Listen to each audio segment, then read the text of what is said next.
Ladies and gentlemen, boys and girls, children of all ages, it is, once again, as I am wont to say, showtime.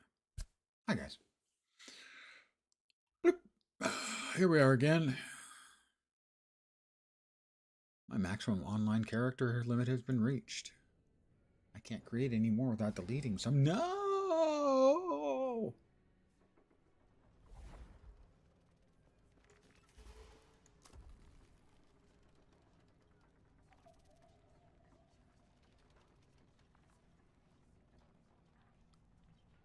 Armor or weapon to imprint. So I'll have a chance to drop a pile of similar stuff.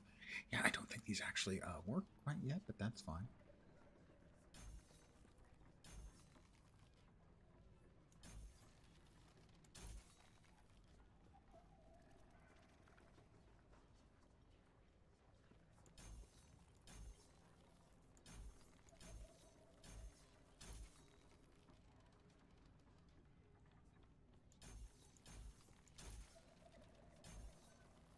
Now, I expect that they'll completely unassign and be available again the next time I log in on this character, because that's what happens. Reach the surface beyond the sheltered world. All right, let's see. We got items and items. I went through my stash and grabbed some more stuff.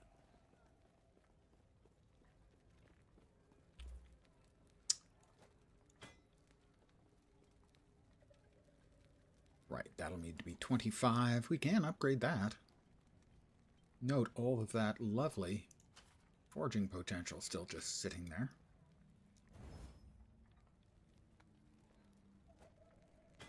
Formidable. Out we go into the sheltered wood. Good evening to those who've joined me. Thank you. That's right, I do have my falcon now. I hope your weekend is going acceptably well. Let's not try and set too high a bar, you know.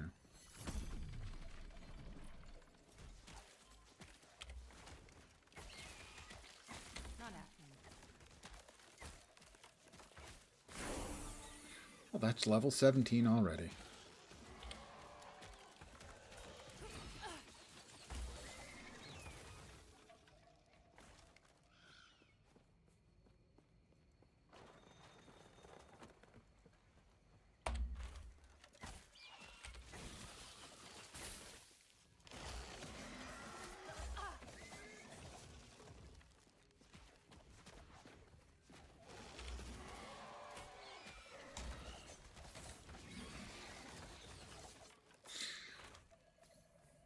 I have a bird.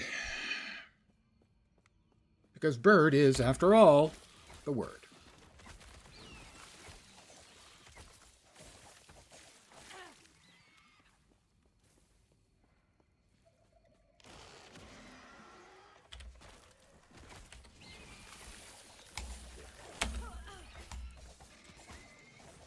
That's one of those references I have no idea if anyone gets any more. Some people do, I'm sure. When am I going to play Subnautica again? I have no idea. I have few plans.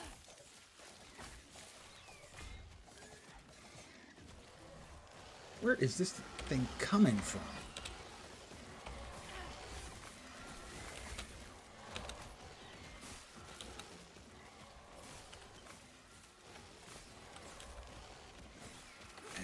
Everything in the world has decided to come play with me. Whatever that thing is that's spitting out the phantoms can go screw.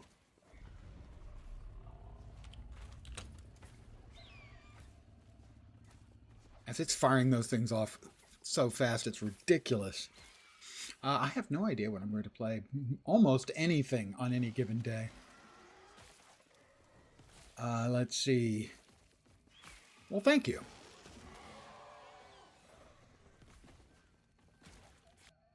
Let's see, on, I think, Tuesday, on the 5th, is that right? Tuesday? Monday? Monday or Tuesday? I think We've got the best game title of the year with Railgods of Hystera. But beyond that, it's not until next month when I'm for sure playing The cultists had a philosophy. Dune Awakening, which I'll be playing on the 9th if I get selected for the beta.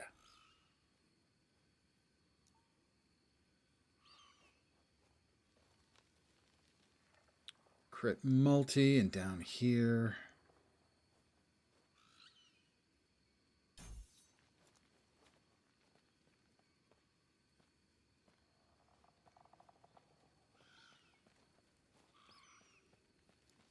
It's an excellent game, Subnautica. And it had some real surprises for me, and I'm sure it had more in store. But it's one of those things, I tend to have a short attention span. I'm easily distracted by other games. And that's not to say I don't go back, because I frequently go back to games.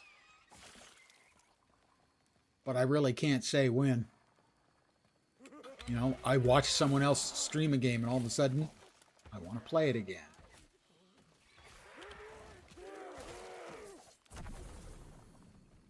That kind of thing. I mean, not too long ago, I didn't quite finish Blueprints. I was really angry with one of the end game things I won't go into because I don't want to spoil anything.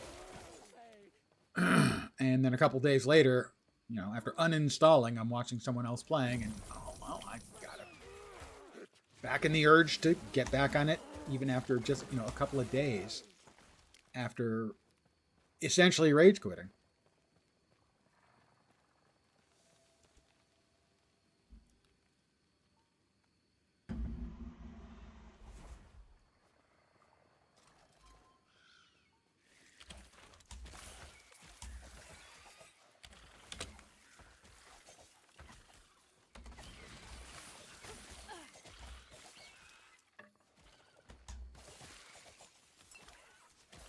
Stop spitting at me. It's gross. Didn't your mother ever teach you a little bit of manners?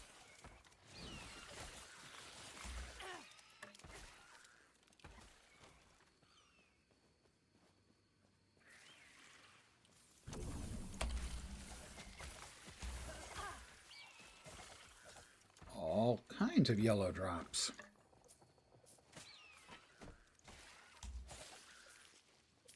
I mean, there'll be a lot of times when I'm playing a new game and...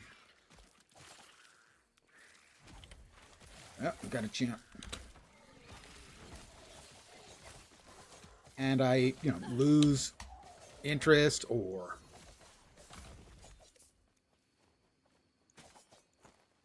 something else pops up.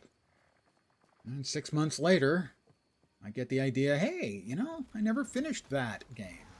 And off I go. Certainly, I think it would be better for my stream if I were more predictable.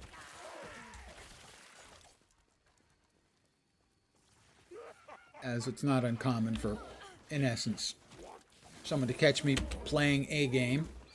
And I stop playing that game, and that's a game that they're interested in as much or more than me. And so they're off to, something a little bit more of their interest. I mean, historically, my best streams are City of Heroes streams.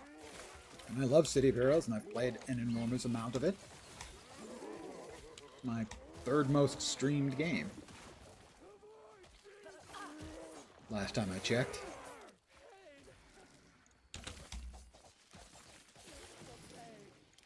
But my brain just doesn't function in a way where I can just play one game all the time. My stream would be better off for it. I wouldn't be. My brain. All right, where were we going here? There and then there. Nemesis. Stormhide Paws, the Slab. None of those are of any use for me, so I'm just going to get rid of them.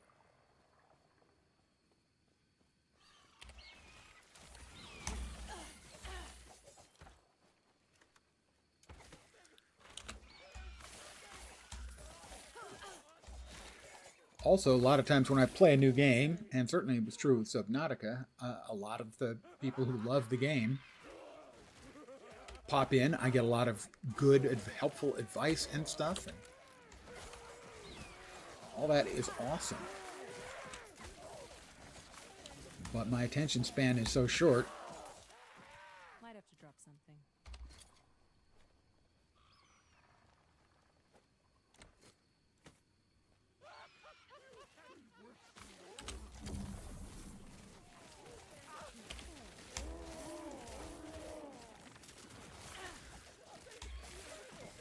That I sort of can't reward them with a kindness.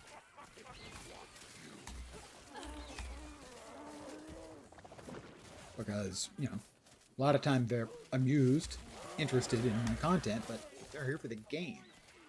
I'm the same way. There are streamers I watch because I enjoy watching them stream a particular game. They're not playing that game, I'm going to watch somebody else.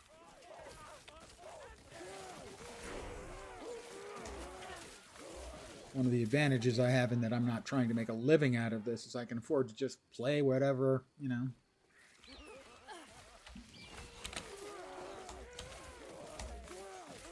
I don't have to try.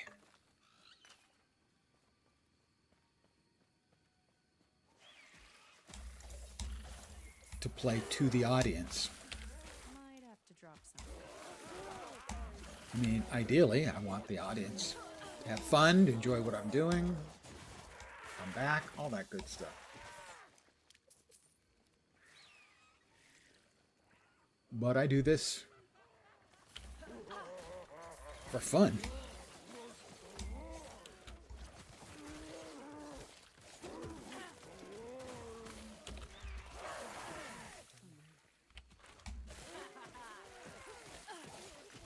And I think if I'm not having fun, I just don't think anybody else is really going to be having fun.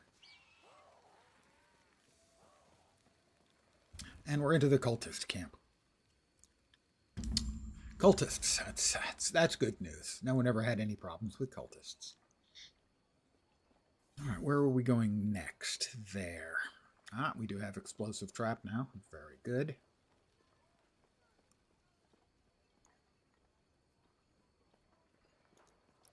So the explosive trap will go there, and we will yoink points. No, we won't yoink points yet. We have 2 more available here. Critical strike multi.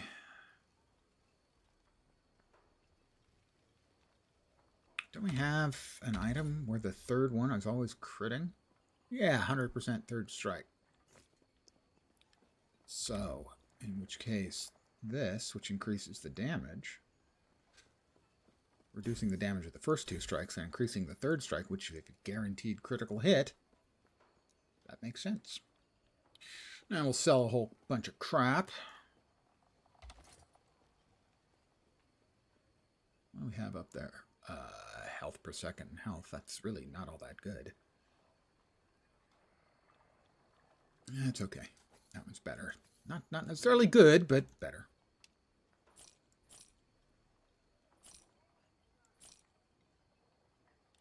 Currently there. Crit strike chance, a couple of resists.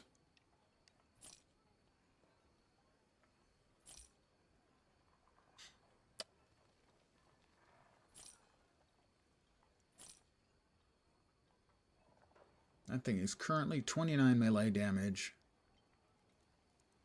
Plus attack speed, melee damage, and melee critical strike chance. It's just pretty freaking good. It's going to be a while before I replace that, I expect.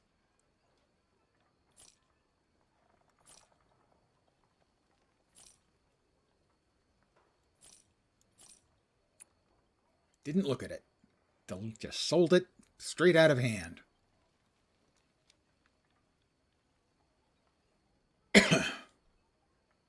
Enemies pierced with multi-shot. Well, multi-shot is a bow thing, and well, I'd prefer to be a staff thing, but right now I've got an incredibly good club. Battle staff, if you will. So that's what I'm using.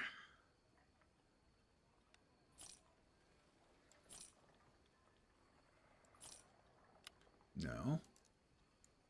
We want that one because it adds one to our flurry skill, which we're currently using for a good chunk of our damage.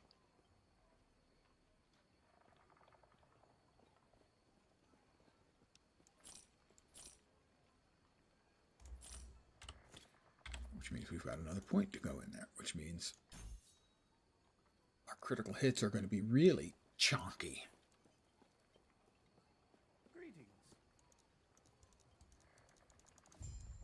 All right, one quest, two quest, red quest, blue quest. Go on.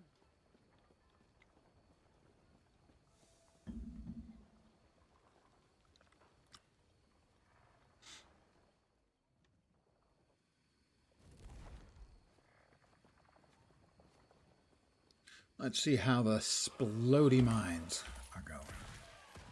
Not bad.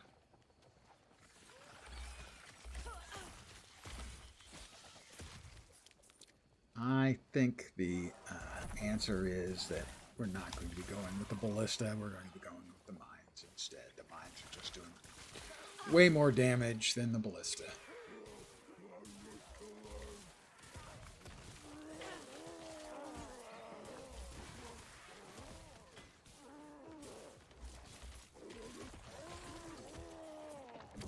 Traps. I think I said mines. No, they're traps. I've played a lot of trap builds over in PoE, and I've always kind of liked them, so. That was close.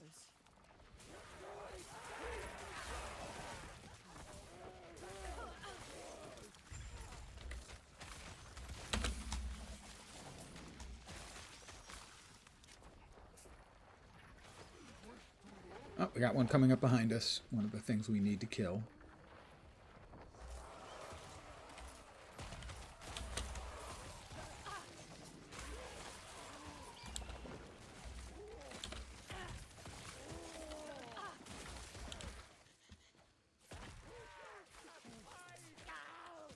One coming up behind us?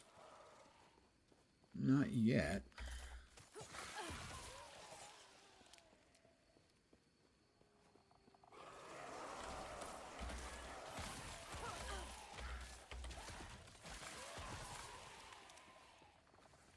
Mine's definitely feeling much better than the ballista. I was hoping to do something with the ballista, but so far that was just really uninteresting. Wasn't impressive. Coming up behind us yet? Nope. Just didn't seem to be working especially well. Maybe better for single target, but...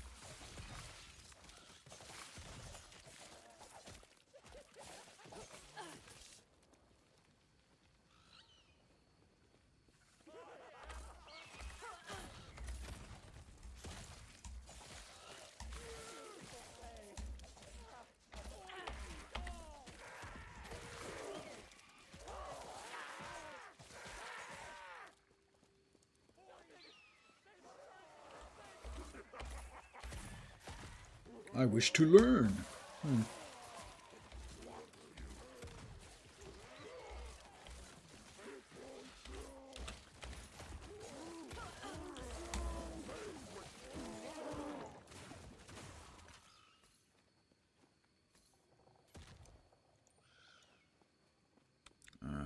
Where's the other one? Moving across. I think I missed it.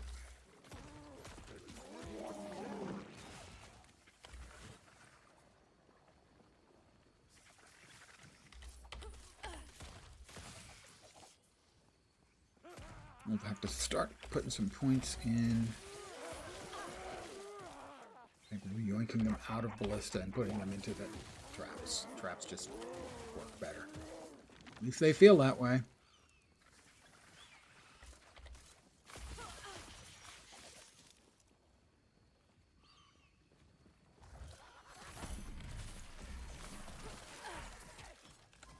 Where is it? There it is.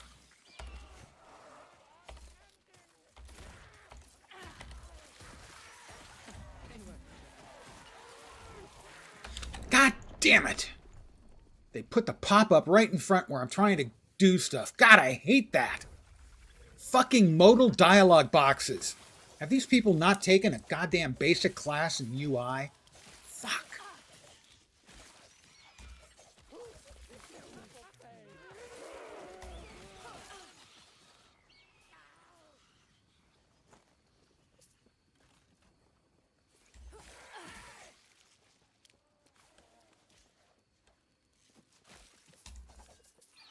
You do not use modal dialogue boxes except when they are completely necessary. And that ain't. You put a small box up in a corner away from anything significant. You don't put it in the middle of the fucking screen. Not happening.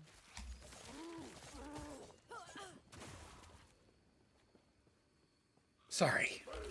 I have a great many pet peeves, and that would be one of them. They won't forget.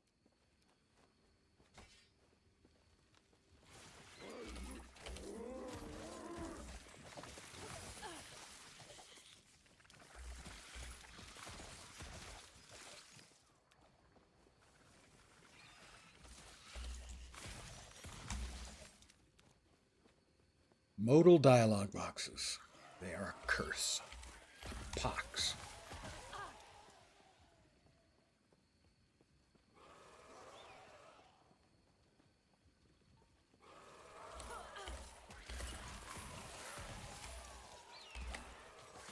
And sadly, they are not even one of the significant UI, UX issues that have no excuse for existing in 2025. Except lazy design and bad UI, UX design classes. Fat Buddy! How goes the big weekend?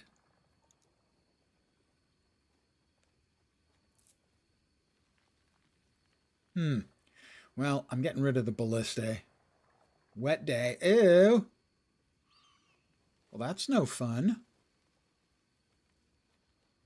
Let's see. Dexterity and at 5.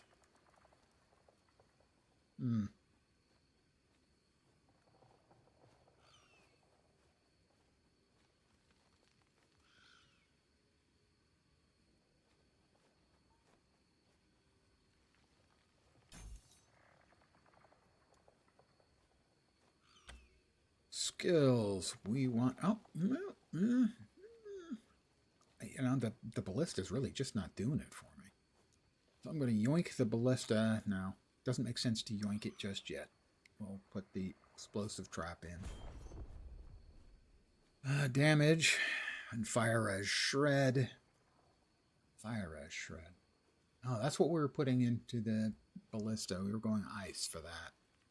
More explosive traps. Yes, please. Kimmo, where were you yesterday? I saved up muffins to eat in front of you, and they were all gone yesterday after stream. Hi, Kimmo.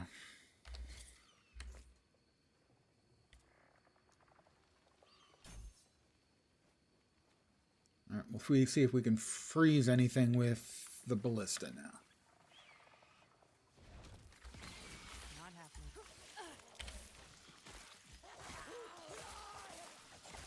Busy yesterday baking chocolate chip cookies. You've got to stop baking things, because I'm going to be putting on weight. I'll be going to the store and it'll be, oh look, muffins. Kimmo had muffins. I want muffins. And now it's going to be, Kimmo had chocolate chip cookies. I want chocolate chip cookies. You were right the first time. I am a lame-o. Even though you meant lamau, lame-o applies.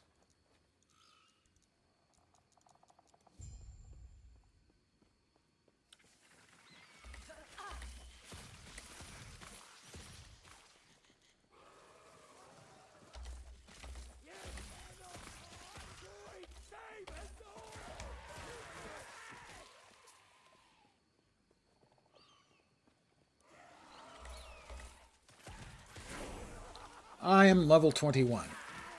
I'm now leveled up enough that I can drink. Cat is literally on top of your keyboard. That's because that's in front of you.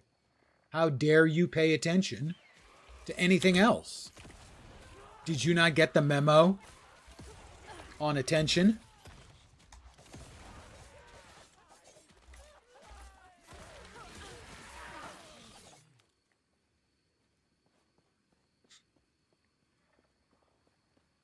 Cat name, please. I must have the cat name.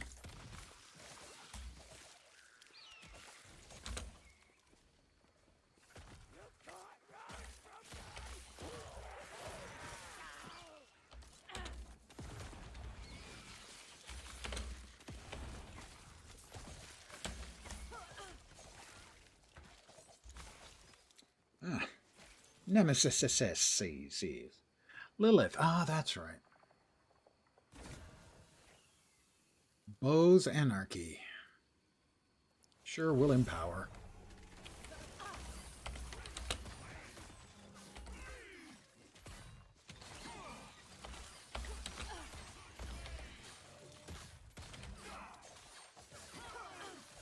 We'll just hit him with a big stick till he falls over.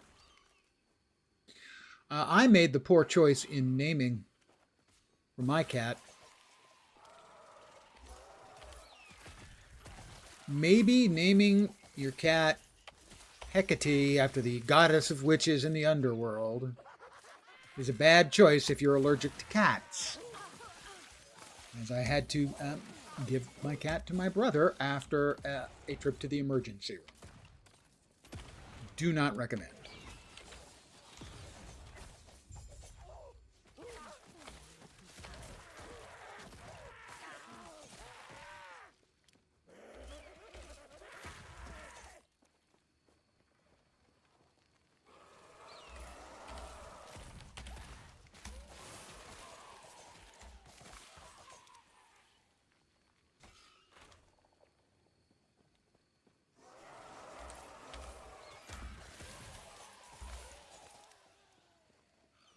All right, we'll come up here. We'll talk to the last Imperial,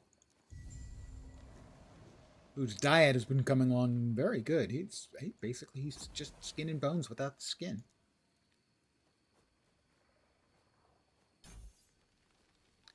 Falcon and Ballista have an additional crit chance. I'm not liking the Ballista.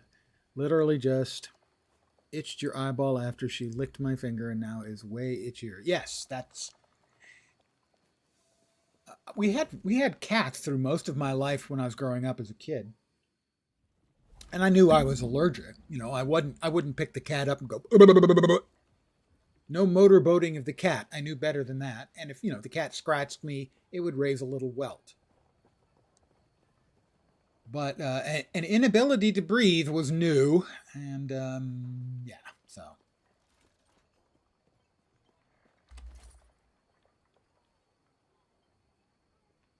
As an example, right now we're doing 1,404 with my flurry, but 400 less. That's how good that thing is. It's really good.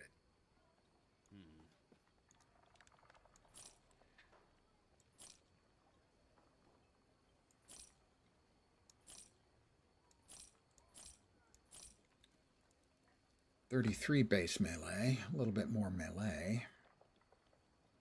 Melee lightning damage. Now, if it doesn't have attack speed and something else notable, it's a non-starter.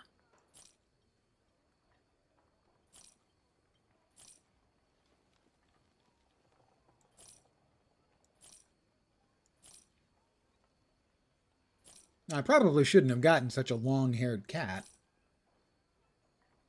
Of the kittens a friend of mine's cat had. But its eyes were exactly the same color as mine. Now, they changed to be green, which I expected, but I couldn't say no.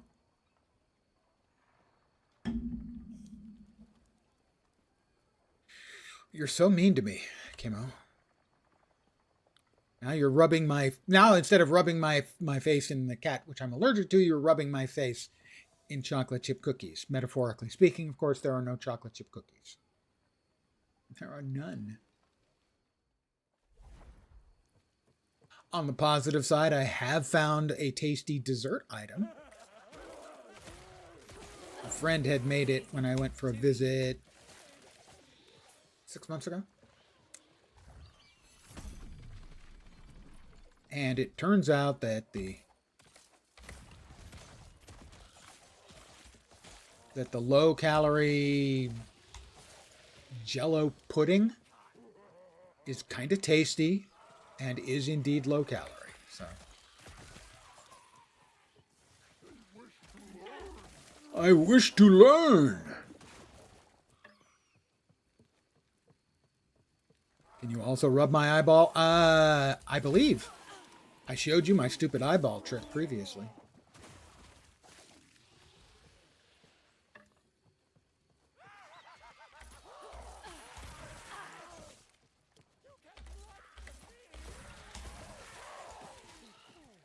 Where I can just flat out touch my eyeball from all my years of contact lenses. Freaks a lot of people way out. They can't stand to watch.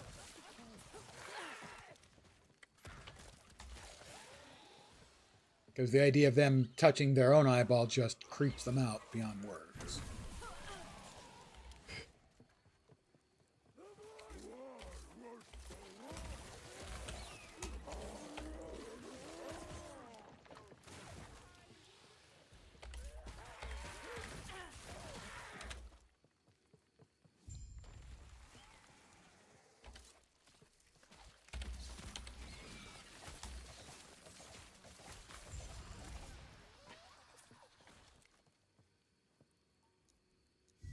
I will take the symbol of hope.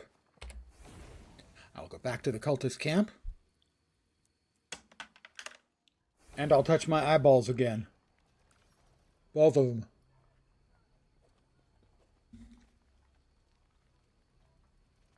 And if that's not enough, I'll show you my secret eyeball tech. I would use this to get out of meetings.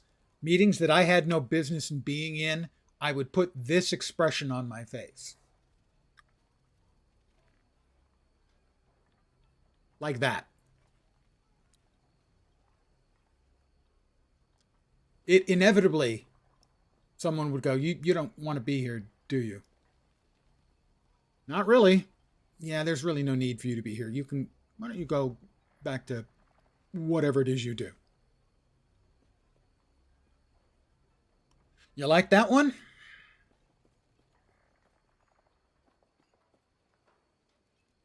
I have no idea what you're talking about, officer.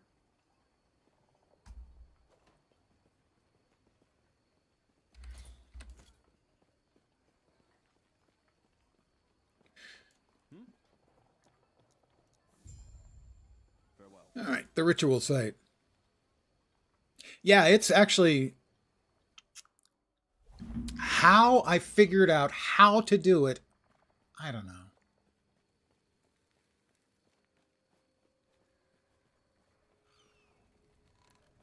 It was crossing my eyes, but not. And I realized there was something different about it, and it got the reaction. And I figured out, oh, it's crossing one eye. Oh, yeah, that's going to freak people way out.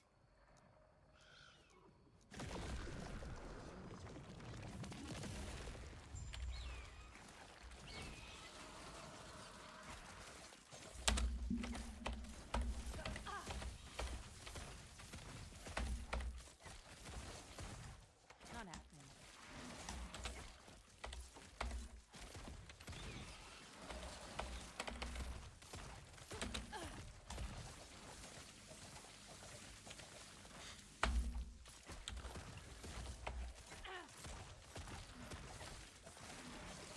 It's a good look for me. I think you'll agree.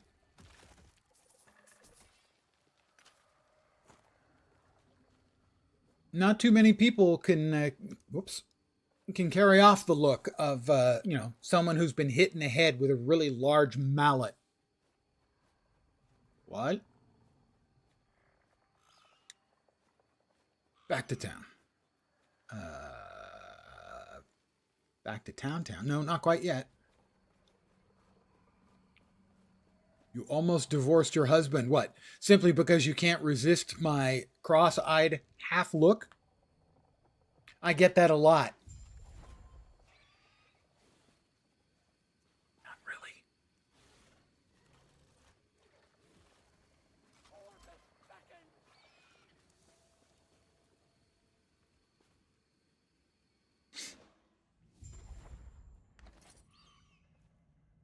Let's see. More on mines.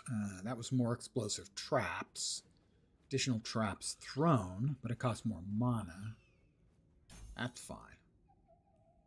I'm good with that. Where were we going next? Let's see. If you're using a melee weapon, Flurry now causes force waves to blast forward with each strike, dealing melee physical damage.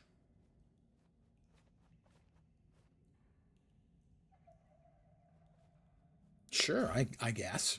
Why not? Let's see how that works.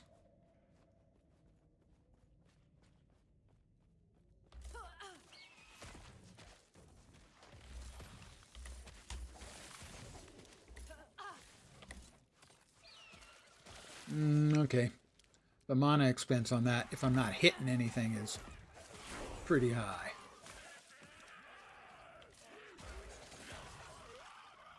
And they're spreading out a bit much.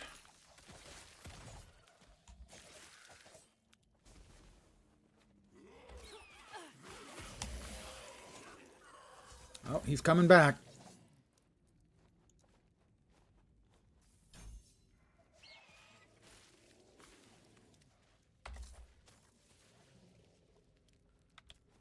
All right, so we are going to go back in here. We are going to respec and remove 2 points.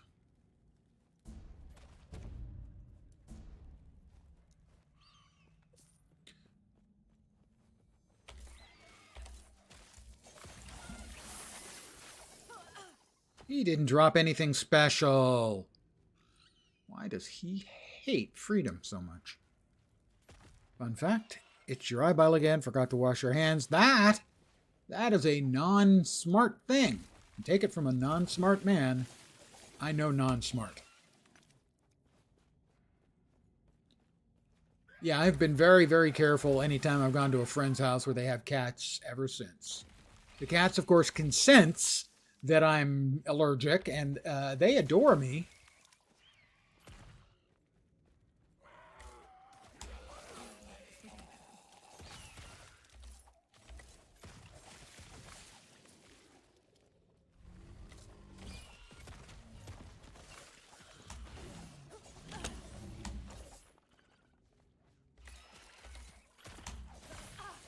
Which normally is something I would be keen on because I like cats. I admit I'm more of a dog person than a cat person, but I like cats. And I've never had a dog, since I was really young kid.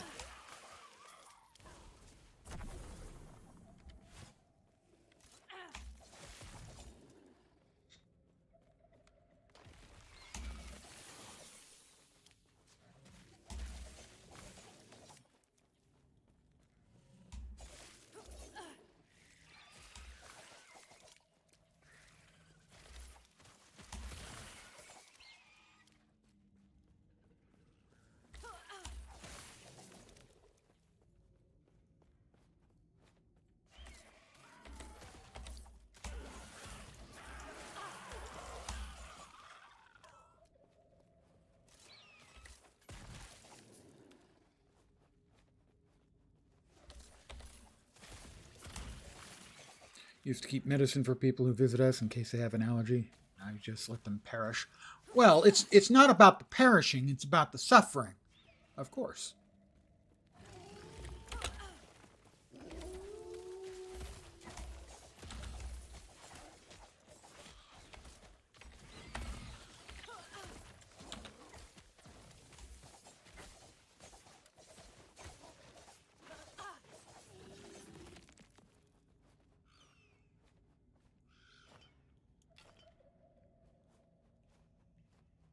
I don't need a primalist thingy.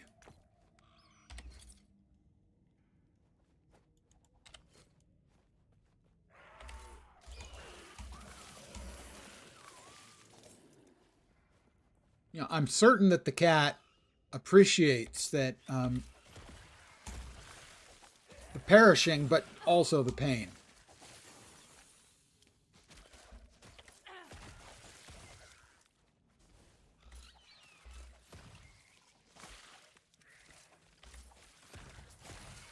There was a study somewhere that was done. I don't remember where. University, science thing, something.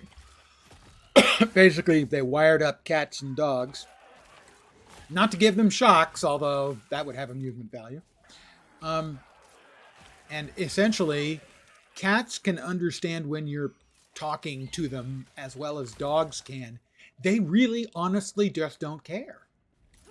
I'm not even making that one up.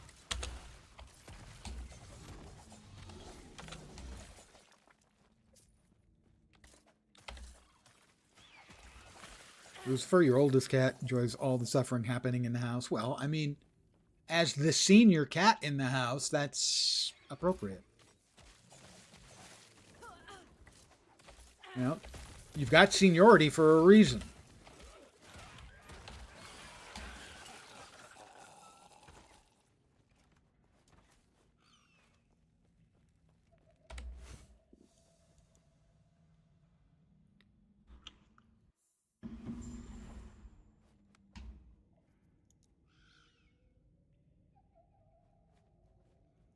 All right.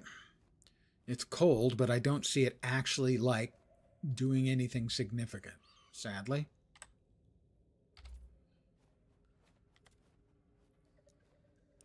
We got our 2 points back. Let's see. Trap chance. Whenever an explosive trap detonates, it has a chance to drop a fresh trap.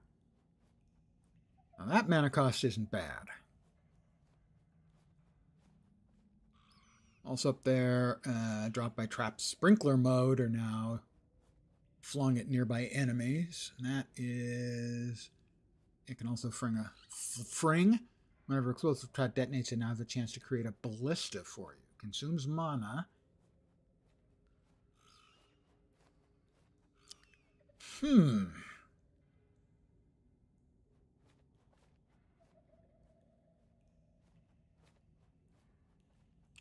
Right, over there was too much mana. That's mana efficiency, which might allow us to go over there. What do we got down here? Trigger area and detonation area. That actually sounds pretty good from a straightforward, let's just blow more shit up standpoint. Attack speed, damage, attack speed.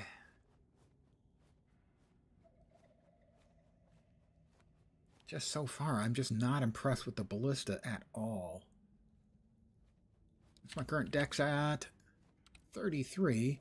So that skill then is a more damage and more area. Also explodes when it expires or is destroyed. Sure, let's throw that at it. Maybe that'll juice it up a little bit.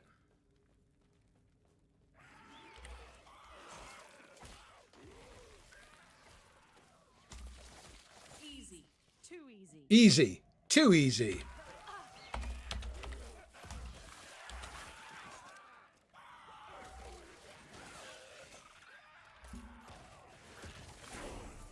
I'm level 23.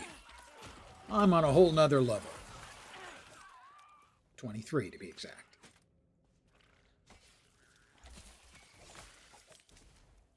Stupid spooters.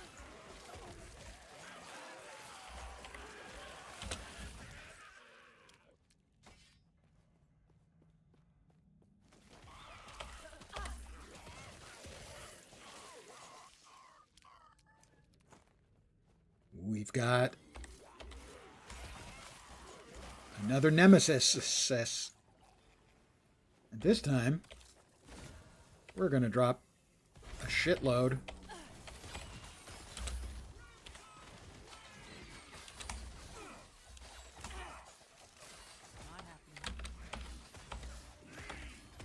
God. Stop doing that. Would you get out of the damn corner there? Thank you. Not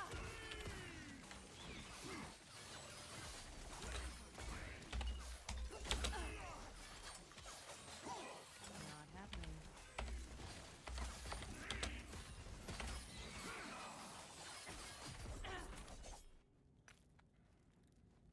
Guy's kind of a dick.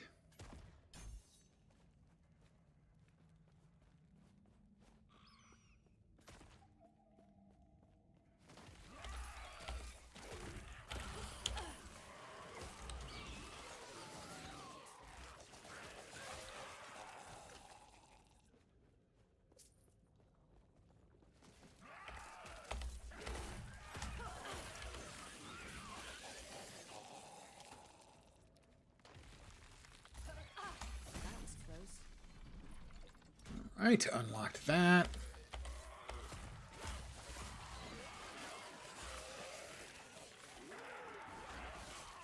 Does feel a little uncomfortable being a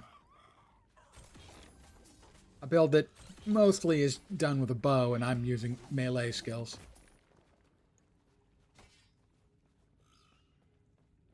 And so all these bows are dropping, and I'm not even bothering to pick them up.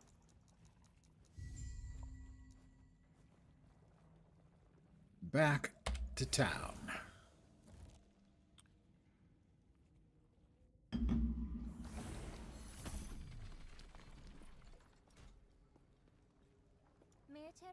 They didn't want to be called the Lesser Refuge. They wanted to be called the Refuge. Evidently, it mattered to them. Who understands people these days, you know? Let's see. Increased damage with two-hand weapons. Yes, please. Currently, I am using a big-ass staff. Fire pen with int. See, we want the melee damage per 10 dex with spear is where we want to go with this. We want spear.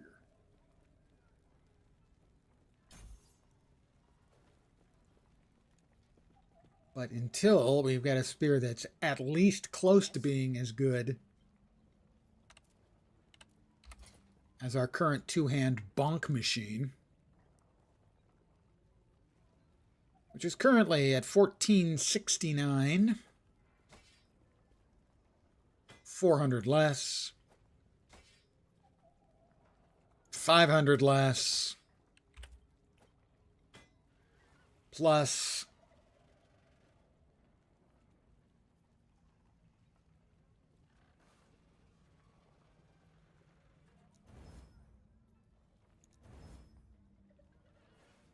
now it's giving us 15 health every time I hit something. It's making us more survivable. Still at 1469, and this. Oh, that's like actually in the same, you know, ballpark vicinity thing. Throwing area skills. That is a throwing attack. Well, this one gets set aside for later. Where would it go? There. That will do. Fine. What did I do? There it is. Yes. Sell some crap again.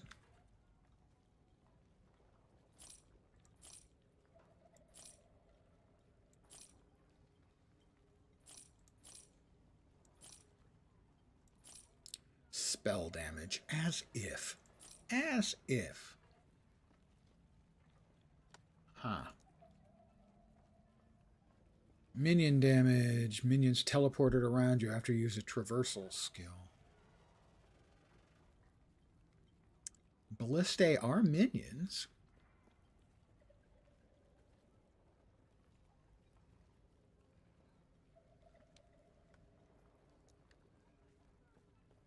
Interesting. I hadn't considered that.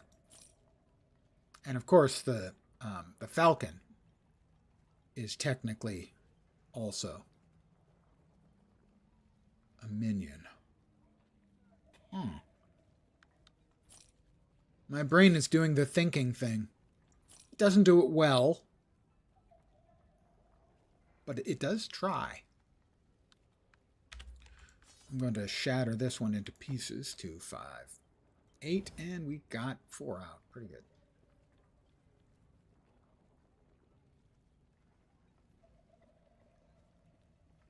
Yes. What can we add to this one to see if we can get something better than that? Fizz damage, melee lightning damage. Chance to bleed. Attributes.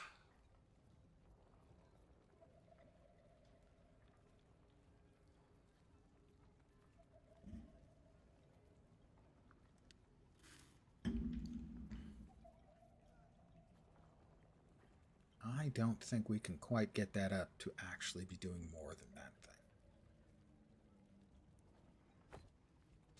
But To show it we care, we'll salvage it. And we've lost our connection to the server. 11th hour. Fix your fucking game. I love Last Epoch. You guys are doing an amazing job. But you don't get a pass. If I tell everyone else to fix their fucking game, you get it too.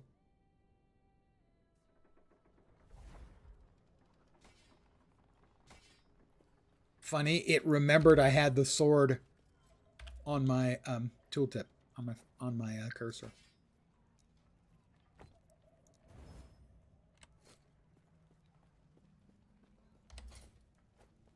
Let's try to not forget to put our weapon back in place.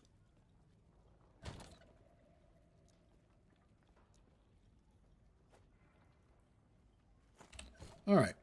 Now we're back off to find the Temple of Itera.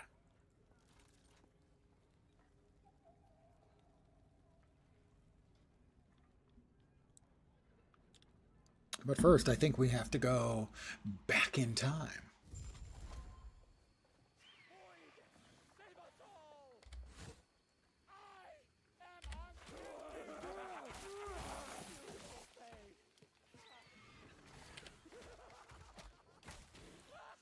That's definitely doing more damage now. At least that's the way it feels like. The Ancient Forest. Do you know what I have in common with this? The Ancient Forest? Old wood. Yes, that was a dick joke.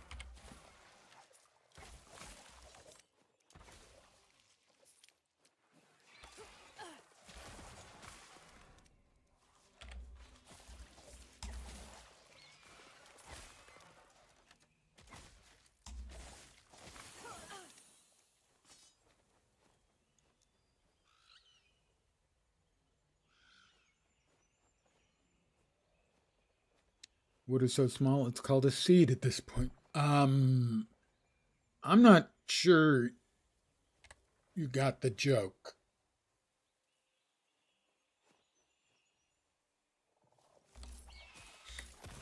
Although it's possible, I simply don't want to make the obvious reference.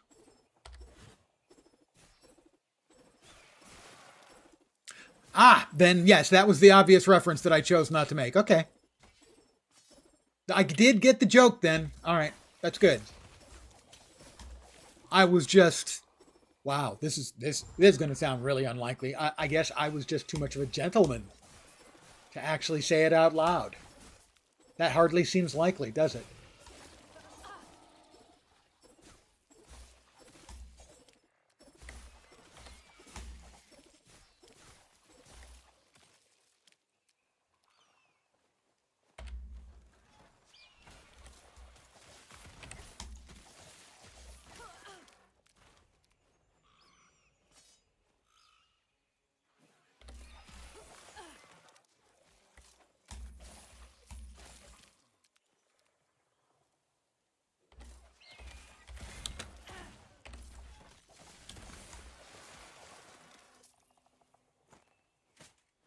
What can I say? I'm just a prisoner of political correctness. Also, that's entirely bullshit. Just want to be clear about that.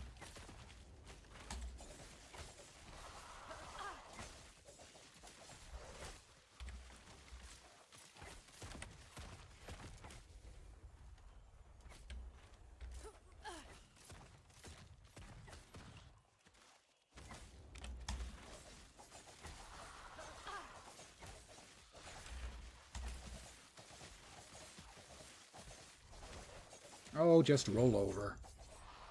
Good daddy. You're not a gentlewoman, seems like. Thank goodness.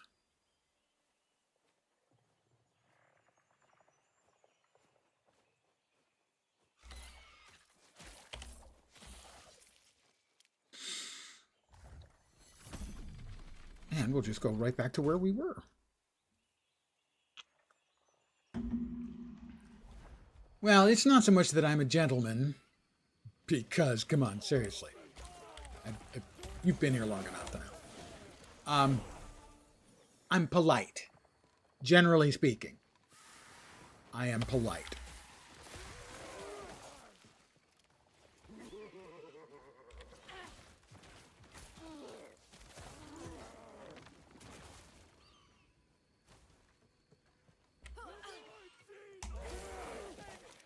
I mean, when I'm not streaming, I'm incredibly profane.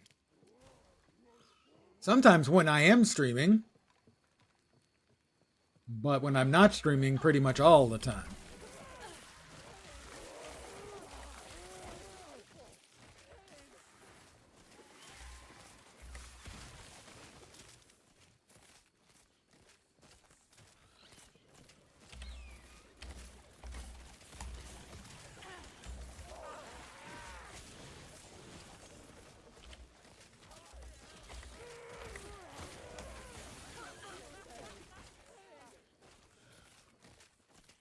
Husband says you have the spirit of an old sailor that curses every 5 seconds. Yes, cursing like a sailor is something I have been accused of more than once. Occasionally, they would go so far as to accurately describe it cursing like a drunken sailor, or sailor, could be sailor too.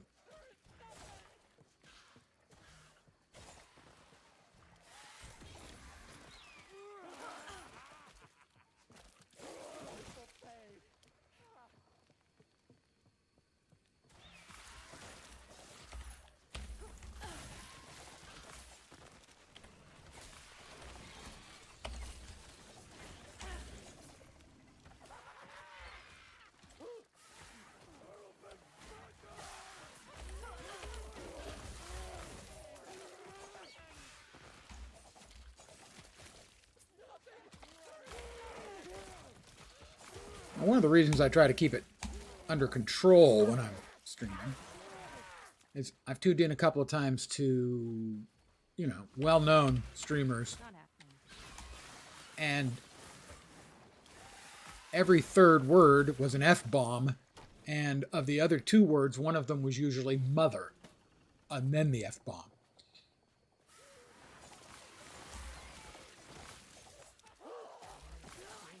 I like a little more variety in my cursing than that.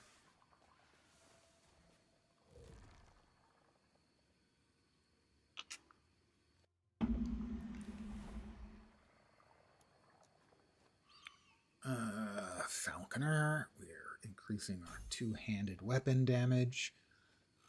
Sword would be attack speed. Damage with the spear. And staff is fire pen with the int. Well, that doesn't do anything for me. You curse in 2 languages. Well, that is an advantage.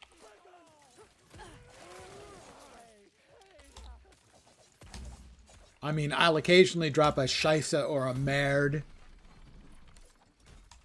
I know excremento is crap in Esperanto.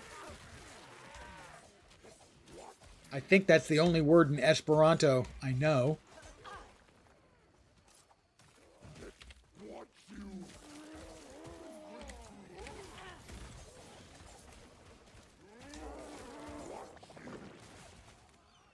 Brazilian cursing just cannot be beaten. I would expect so. The Romance languages tend to have it really, really well. Although I will say the Scots, when the Scots get rolling, they can curse like nobody else.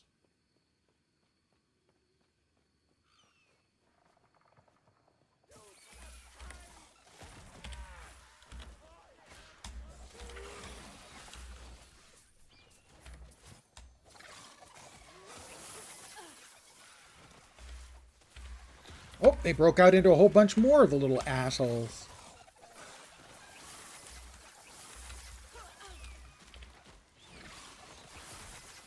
So each of those, there were like 5 of them that broke out of the original one that I beat up. Because that's kind of their deal. That particular flavor break out into more of the same.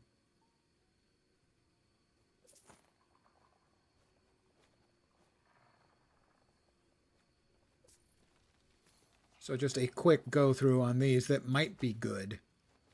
I'll take a look at them when I get back to town.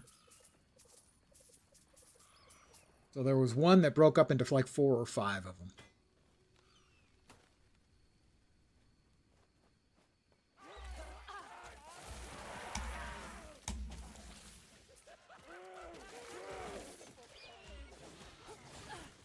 Now, is Brazilian cursing? I mean, I know the language is Portuguese, but is it very different from Portuguese, as in the people in Portugal? I'm certain, obviously, they're swearing in Portuguese too. I'm not that dense, but is the nature of the swearing different between Portuguese in Portugal and Portuguese in Brazil? Because I know in some places where they're speaking, in essence, the same language, but the timbre and cadence of it is very, very different. Yeah, okay, so it is very different.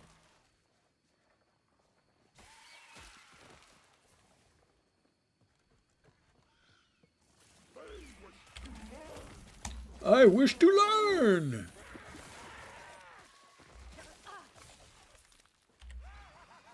That is not that uncommon for, especially among colonial countries, for the languages to end up being very, very different. I mean, the United Kingdom and America have often been described as two nations separated by a common language.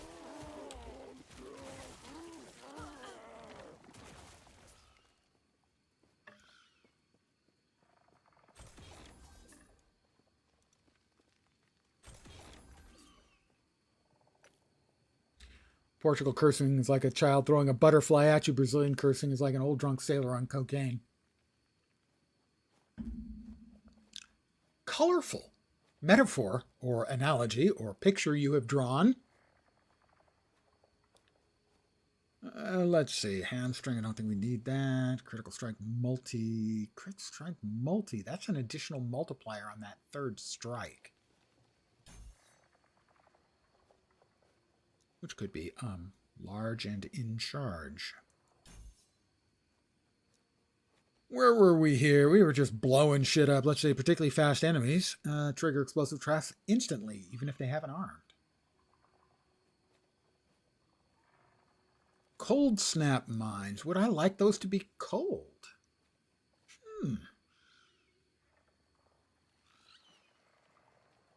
Sure, why not cold? We've got our ballista shooting cold. Our mines or traps are now cold. And my heart is cold.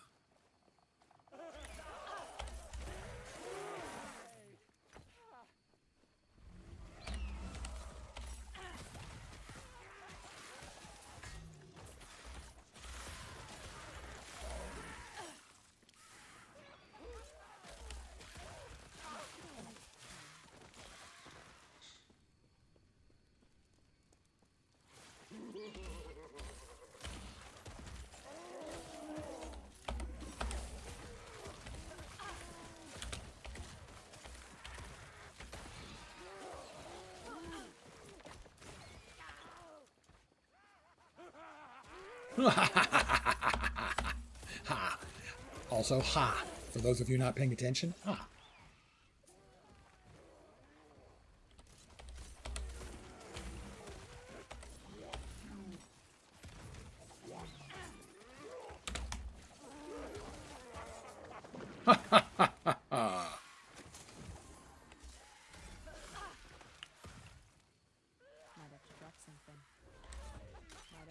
Why can I not get that freaking helm?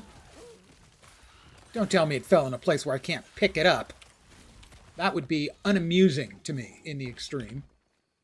Might have to drop something. Might have to. Or am I full? I'm full. I am full of it, guys. Please insert your joke here.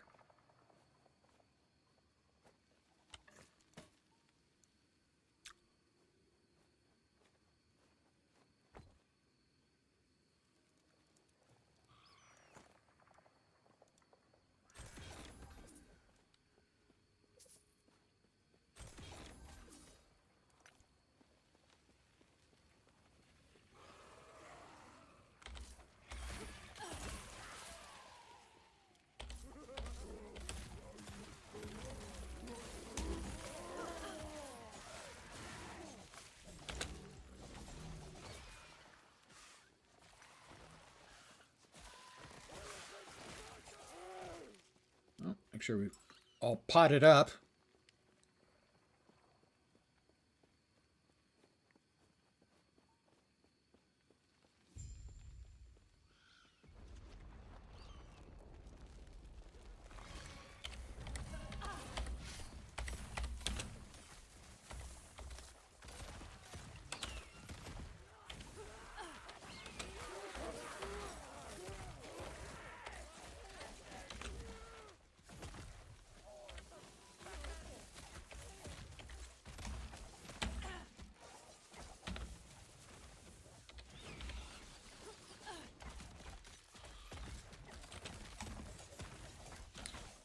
He's like he's banging on the ceiling because the people downstairs are making too much noise. The Temple of Iterra. We'll head back first. To empty out our inventory. Because it's full of fat loot.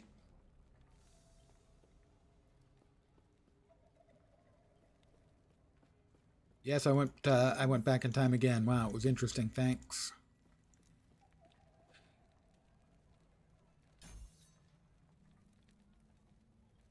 Do not dwell on the regrets. Yes.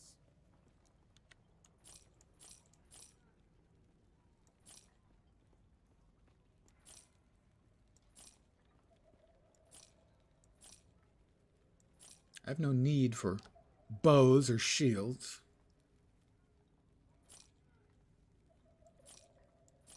Or one-handed weapons, for that matter. A primalist helmet. They give me a primalist helmet as a purple drop. Oh, yeah? Yeah? Well, yeah, I sold it. So there. Jerks. +1 to falconry. I don't need the increased crit chance with flurry because I'm always critting automatically on the third strike. So an additional point in falconry would be welcome. Oh, and a sentinel helmet too. Very funny. Very funny. These guys are hilarious.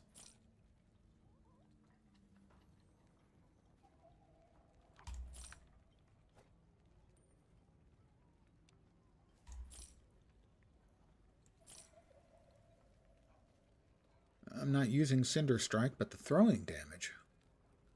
That's going to remove one from Flurry. That's okay. I can live without that one in Flurry. So, 14, 18. No, that's a no-go. 14, 18. Wow, half the damage. Less than half the damage. Let me take a quick peek. That's a two-handed mace.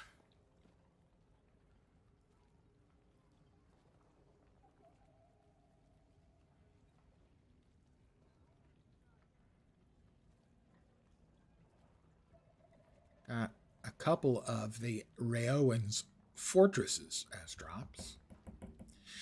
Can't really use them. Health regen, void resist, endurance, 100% chance to taunt. Why would I want to taunt? That just makes things angry. I wouldn't like them when they're angry. Anything else in here that is of a usable level? Probably not. That one, maybe. I'm going to say probably not, but we're going to look. 14, 18? No. Why did I set that aside? Because it has a sealed affix. The whole thing, though, is just simply not a very good package. Any of the other two-handers in here available for use? No. How about in here? Level 60. I'm not level 60 yet. Ooh, ooh, ooh, ooh. Also, ooh. That's usable at level 2. No, it's not going to get there. Or is that one going to get there? I am curious, though. 14, 18. 865 for a level, like, what is it, 6? 2. Level 2 weapon? That's really stonking good. stonking. That's big. That's what stonking means. Anything in here? Let's see. Melee necrotic damage. Well, that sounds kind of cool. 14, 18. 18, 14. Interesting. A lot more damage. We can try it and see if it works. I mean, to some degree it'll work. Because I can wield it. And it does damage.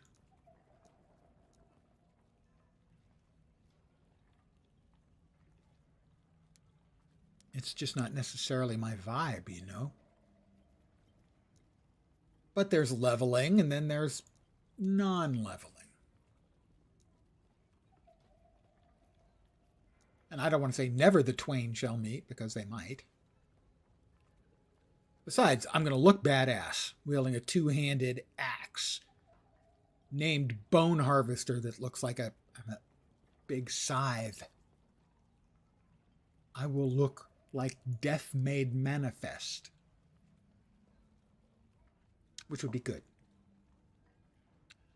I kind of would like to wield the Leviathan Carver simply because it's stupidly big.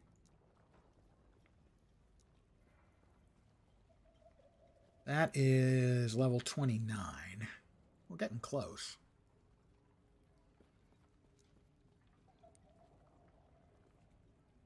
Big ol' honkin' hammer. I'm curious as what Harthanon's Vow would give. 1814? Yeah, half of that. By the way, 1814. Battle of Leipzig, I believe. I think. Also known as the Battle of Nations. Napoleon's first defeat on the field of battle.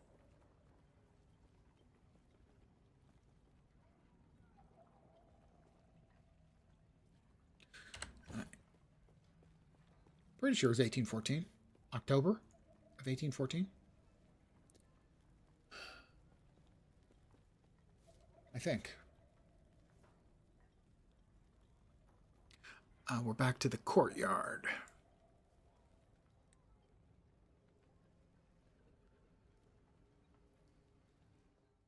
Like October 15th through 19th, I think 1814. No, 1813. 1814 eventually led to... Ooh, it might have been 1814. God damn it.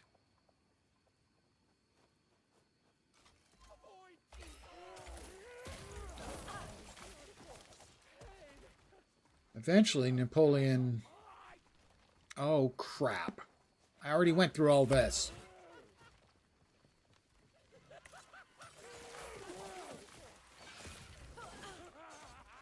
Let's see if I can get back and go to where I have a portal open to. Or not. Got carried away trying to remember if the Battle of Nations was October of 1813 or 14. Tell me the portal's still open. Tell me the portal's still open. Come on. Come on. The portal is not... It's closed. It's closed. Well, that's gonna waste 3 minutes of my life running. I hate it when I do stuff like that.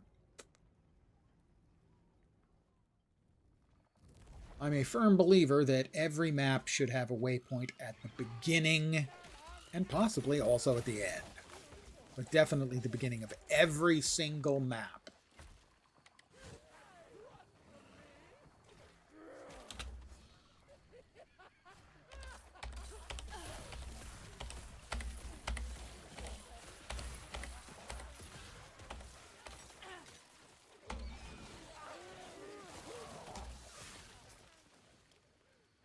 And sadly, there are too many maps where they don't do that. It's one of my biggest problems with PoE2. Is they have made moving between the maps just an absolute nightmare. You go to one map where you've got 3 different adjacent maps, and you've got quests you need to do in each one. But if you go into one of them, you lose the waypoints in the map you currently have, and you have to re-go through the whole freaking map again. At least in PoE 1, almost without exception, the waypoints are in convenient locations. They're not put in there in such a way as to intentionally make your life more difficult. Because, hey, everything needs to be like freaking Dark Souls now.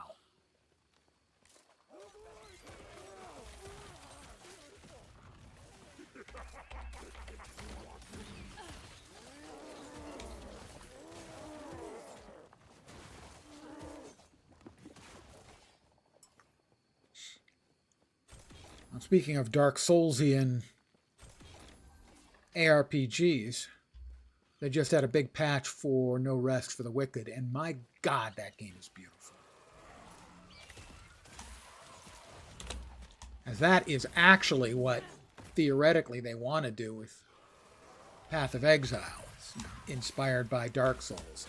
Only they completely lost the track of how Dark Souls games work, except for the bosses. Well, that's not what they've done in No Rest for the Wicked. No Rest for the Wicked, a lot more like a Dark Souls ARPG game.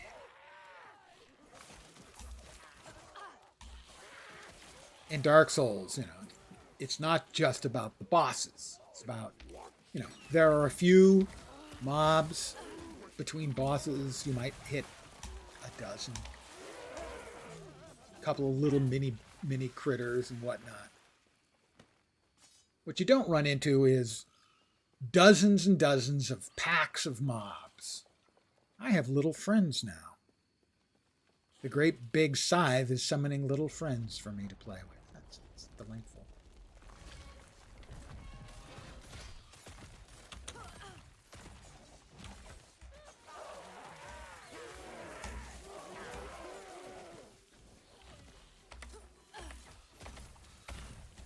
And that's what they seem to have forgotten.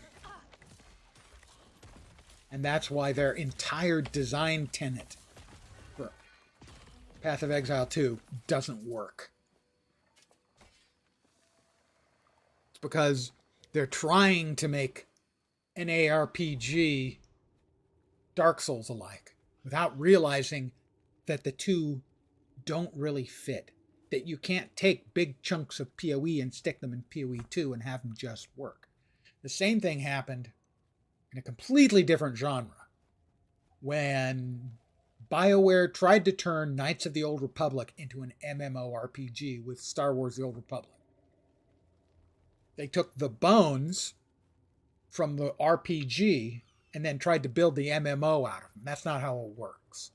You had to take the bones of an MMO and then build the muscles from the RPG. So what they ended up doing is having to take some of the fundamental systems in the RPG and break them because they didn't work in an MMO, despite the fact that they had been built into the game from the very bones. For instance, in Knights of the Old Republic, you can alienate NPC companions to the point where they'll leave, or you have to fight and even kill them. You can't do that in an MMO. You can do that in an RPG. In Baldur's Gate, you've got the same thing. You can alienate your companions. And I think you can fight and kill them. I don't know for sure. But you can alienate them to the point where they leave. You can't do that in an MMORPG. Because if the player alienates the one companion that's a healer, he doesn't have a healer anymore in his party of two. And so initially, in alphas before I got into the game, you could alienate the NPCs to the point where they'd leave and never come back. And they realized that that broke their game. They built that in from the very base as one of the things they wanted. And it broke the game because they weren't building an MMO. They were building an RPG. And that's not the way that works. And so if you're trying to build a Souls-alike, you can't take an ARPG and just add tough bosses. That doesn't make it good or interesting. And it doesn't capture the spirit of the game that you're trying to capture. No Rest for the Wicked does that. PoE 2 fails utterly. Thank you. This has been my TED Talk.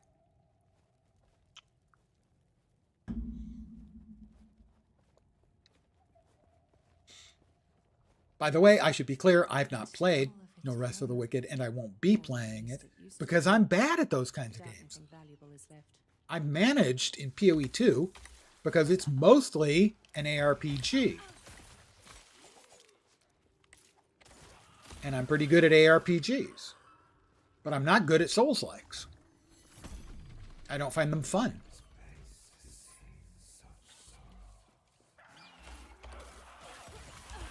I don't find that sort of pseudo-learning experience fun.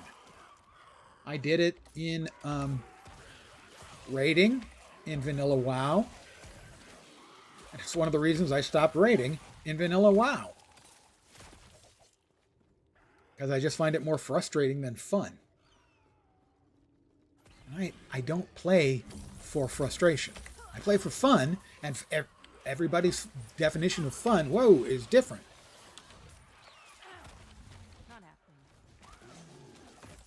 So when I say it's not fun for me, I ain't saying it's not fun. Because obviously it's fun for shitloads of people. But not for me.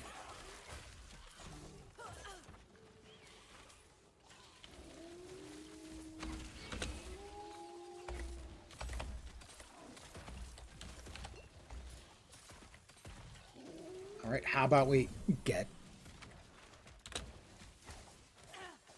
And we just sit here and we just wail on him until he dies.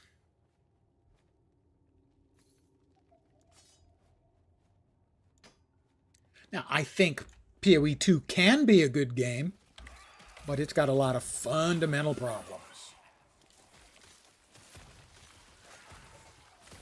In that they're following the vision instead of following the fun.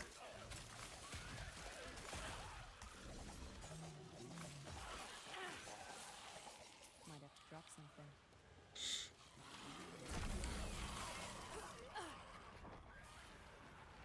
In my opinion. There are plenty of games out there that a lot of people like that I won't and don't. I mean, another one that's an example is currently, it's a game I would love to play. It's beautiful. My understanding is the storytelling is really good. And it's a huge hit. But I know I won't like it. And that's Clair Obscur.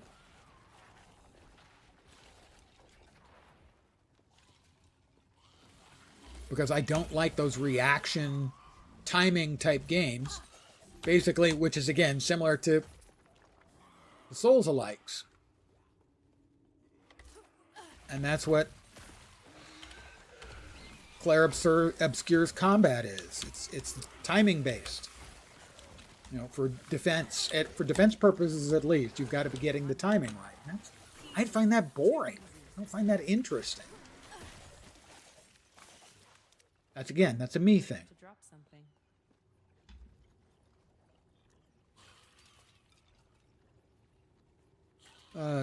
Trappist. Stop flying around and making noise. Might have to drop something. Trappist. When directly using explosive trap, an unconverted explosive trap and a trap corresponding to each conversion mode you have are thrown at the same time. They are thrown in a small area. They do less damage, have less area, cost more mana. So I guess that's one of every type. So if you have fire selected and ice selected and lightning selected, it does all of them.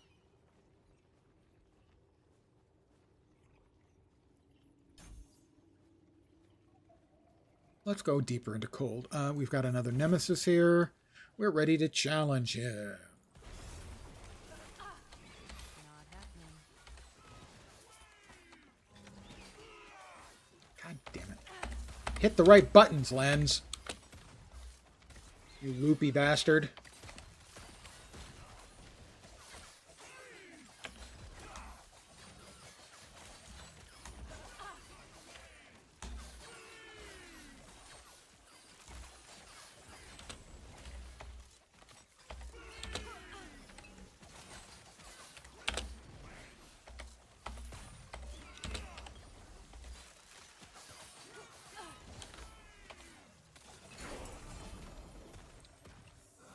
We'll see if that two-handed staff is better than the two-handed staff we're currently using. God damn it, once again, I can't fit anything in my freaking inventory.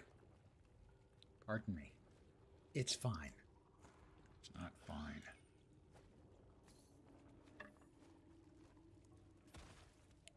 That one we don't want. That one we might want.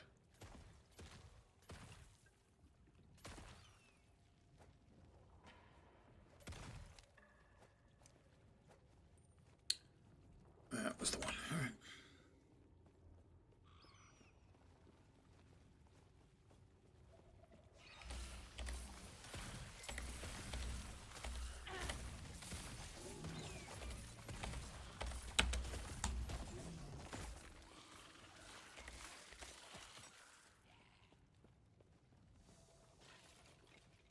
All right.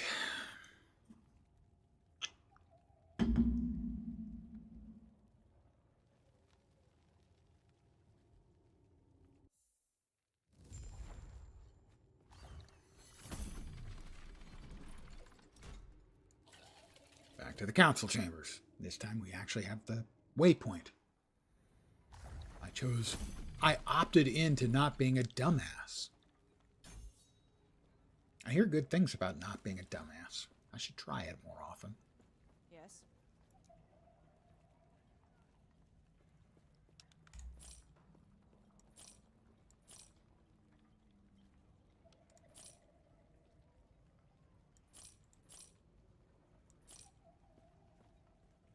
All right, we got a bunch of two-handed weapons we get to take a look at. Minion damage and throwing damage. At least for now, I'm keeping the gloves for the elemental resistance. Pardon me. That's a nice hat. But I like having a point in falconry. All right, now we're going to try out all of these new and improved weapons. Currently, we are at 1859. Not even close.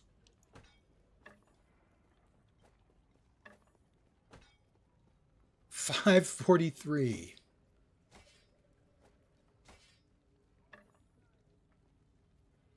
$11.30. $10.65. $8.47. $9.54. $7.91. Let's see. Critical strike chance. That was a nice get on that. Block effectiveness. Chance to throw shurikens on block. Chance for shurikens to ricocheted. Oh, we can go back into shurikens maybe. Ooh, that would be fun.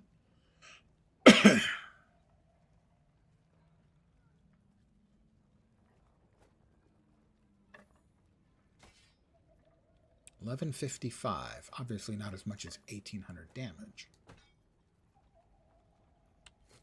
Yes.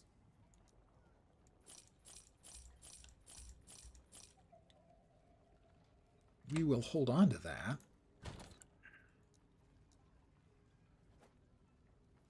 Put these in here for now. We've got more space for a couple of more idols. No. There we are. Actually, we'll do it over here. That's Weaver's stuff for Sentinels.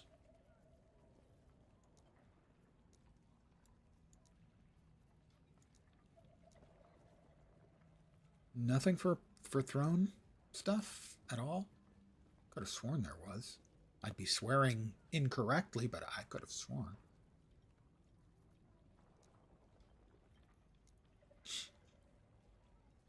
Well, let's see. We can get one vertical. Elemental resist seems pretty good. We can get one horizontal. A little more void wouldn't hurt, as we are fighting void critters right now.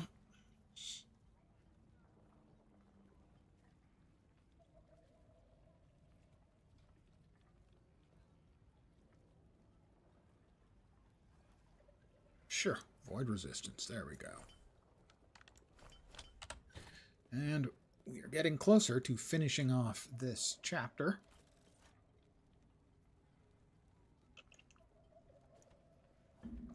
The Ruined Temple.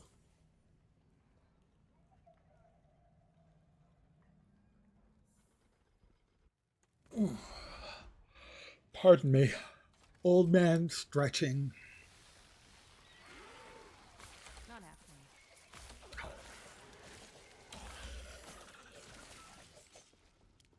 Really, upon entering a new map, my Falcon should immediately come off cooldown. Just saying.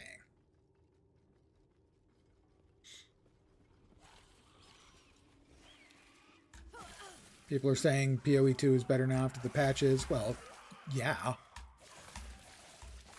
When you bungle a big patch as badly as they bungled this one, of course they're going to make fixes.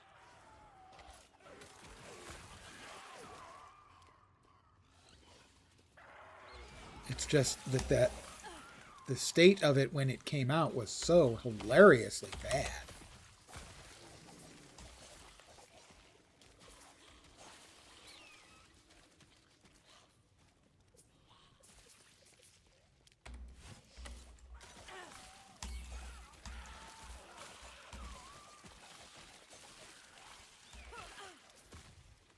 You know, when the guys who make their living off playing your game are saying the games, to quote Zizarin, this is shit, this is dog shit, this is absolute dog shit.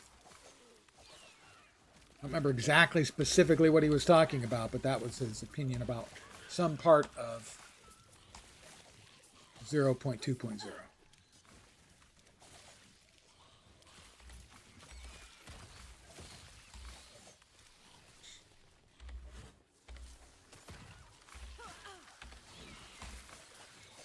And just basically as a thing, if your most loyal players are busting out sentences like that, you done fucked up.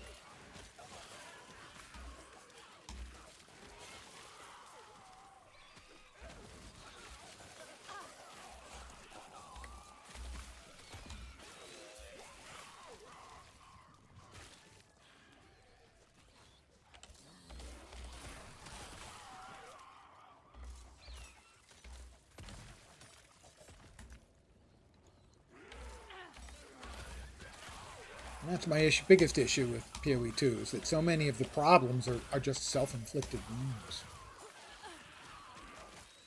Nobody in their right mind thinks the well in town is a good idea. And I mean nobody.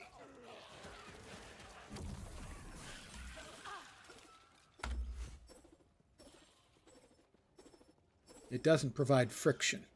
It either provides nothing or it provides frustration.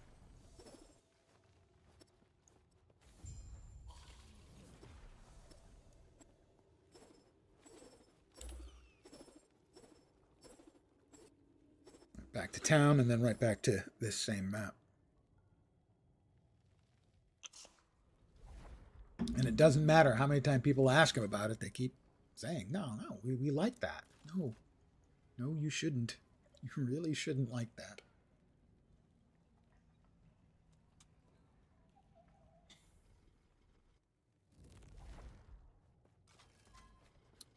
Obstinacy.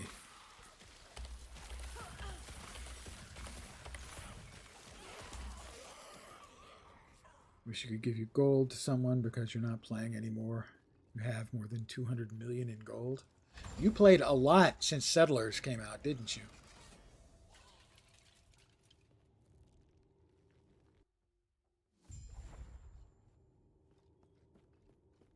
Played a lot more than me. I mean, Settlers I thought was a really good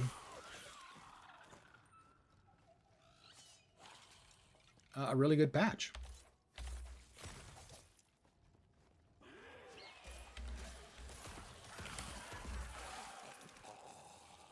Not only was I think it an effective patch, it also was useful as a development tool for them for, preparing for gold in PoE 2.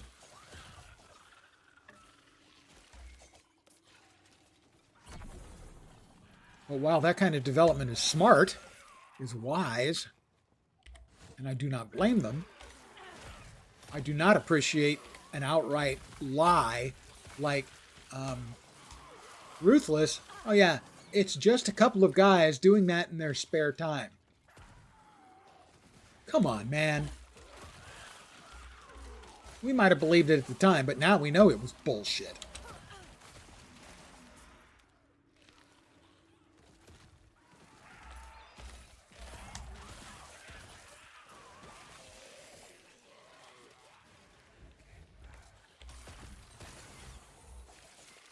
Saddles you paid for a long-ass time. Yeah, but you're talking about, oh, the gold in Last Epoch. Well, the gold in Last Epoch is only really useful, really useful if you're in the Merchants League. I mean, sure, there are uses for it in Circle of Fortune. They're just not anywhere near as important.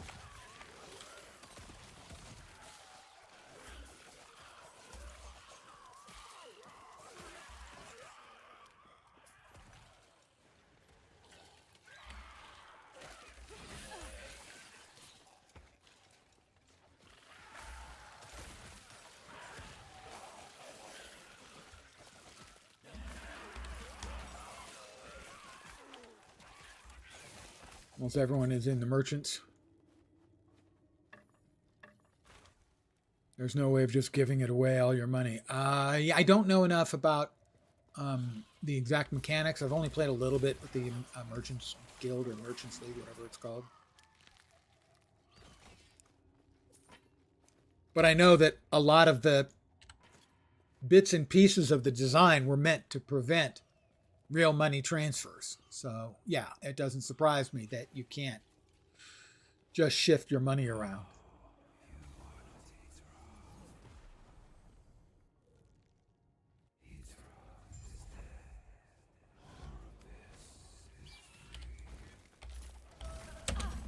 Not happening.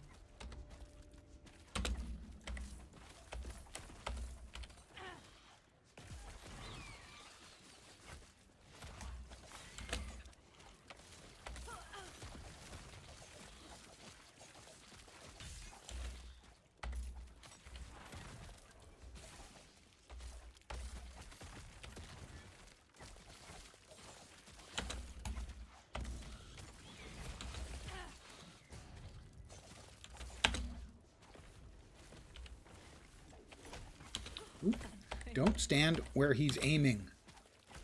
Bad things are going to happen in that direction. Just saying. Whoops.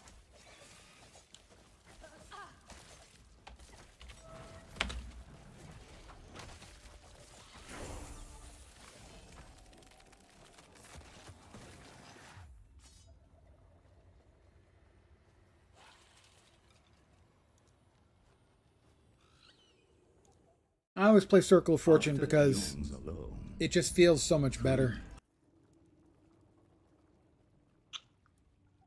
I always, for instance, in PoE, I always play the Trade League, but I've only made one trade in my entire time playing PoE in thousands of hours.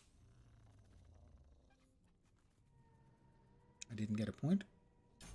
Oh, there it is. Oh, that was quite the little delay.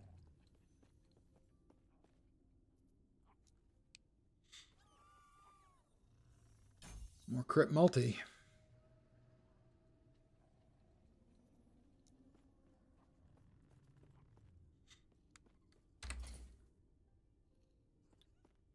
Well, here we go again. We're up to 1958. 1200. 1400.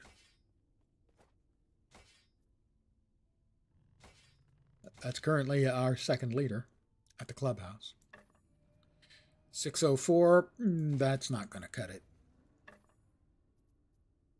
1234, better, but still not cutting it. 962, no. Wrong slot. 1223, that's not bad.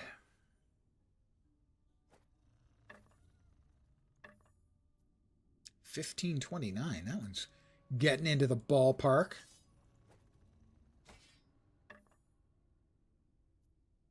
$12.64.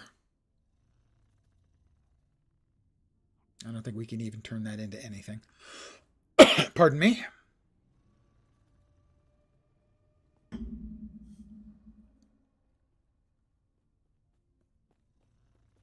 Well, we can sell all of those then. You love trading? You're lying. You hate it. It's the worst. But you can't craft for shit. Well, I mean, my crafting, Gold won't save you. I can do, in PoE 1, I can do essential normal style crafting stuff just fine. But the best crafted items I've ever had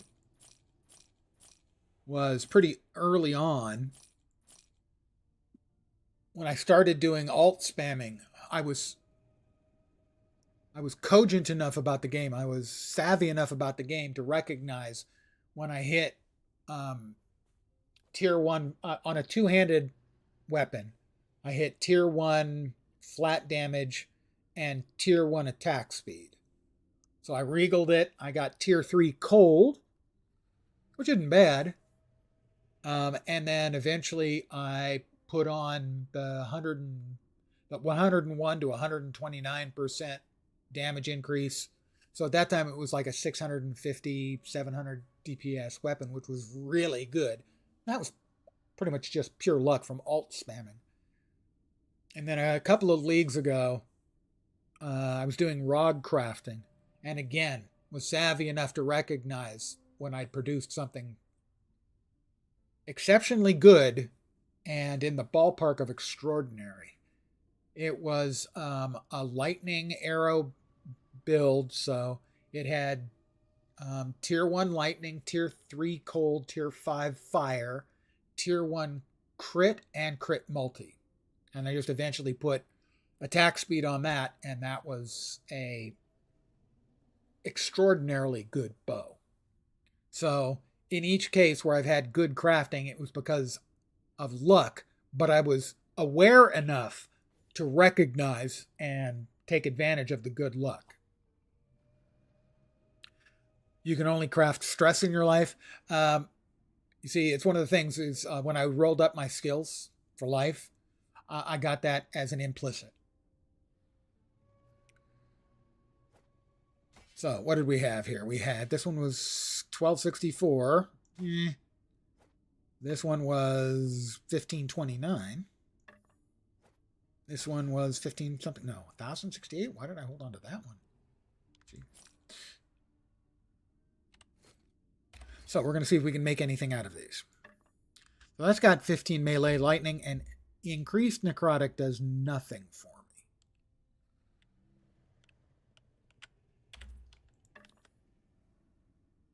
So what we do is we're going to try and chaos off the necrotic and see if we can get something useful. Physical, flat damage, crit, any of those. Mana gain and mana spent, that's not a win, and I can't do any more forging on that until I'm level 30. How about this one? Melee fire, and again, necrotic. Why necrotic? Why do you hate me so much with necrotic? Damage over time, not really helpful. Lightning damage. Okay, now we're talking. Oh, it's increased. It's not flat. And there's no more potential in it, so that's when we break up for parts.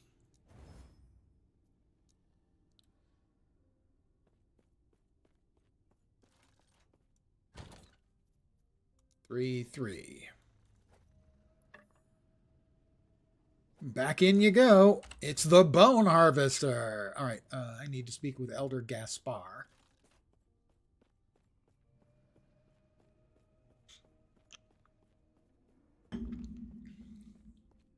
There was a time in my life where I was pre-ulcerous. And I was taking, at that time, the two most prescribed drugs in America. At various times I was taking for my pre-ulcerous condition. That was Zantac and Tagamet. Anti-ulcer medication. If your nation's most prescribed medicine is ulcer medicines, maybe you've got an issue.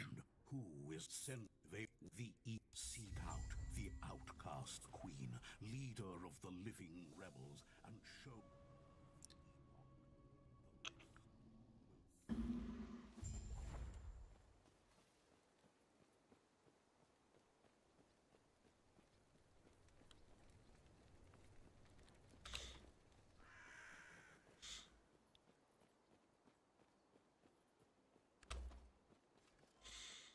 All right, we'll talk to the outcast queen. Isn't that what she is? Yes, the outcast queen.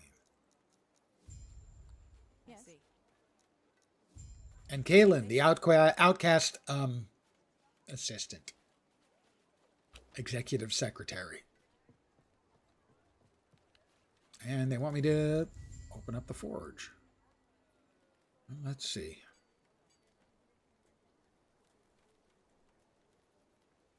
That thing's pretty terrible, gotta say.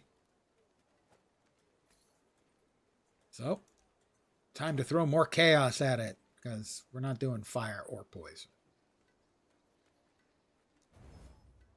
Void, is it flat? No. Ward gained on potion use. That's useless. Spell damage, useless. Oh my god. We're just going to throw a physical and call it a day. That's a wasted item. This one's not entirely.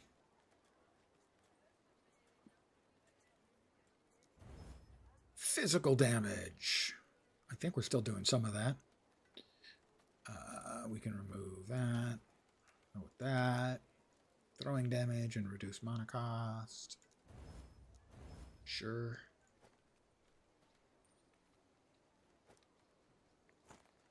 Throwing damage. Level of Cinder Strike. Poison resist. Sure, we'll just grab a poison resist on there. Throwing damage. Sure. And we've increased our damage some. All right. We have to go into Wellrun. It's a terrible city. It's a kind of a shithole. It's really not well run. Well run. It's a play on words.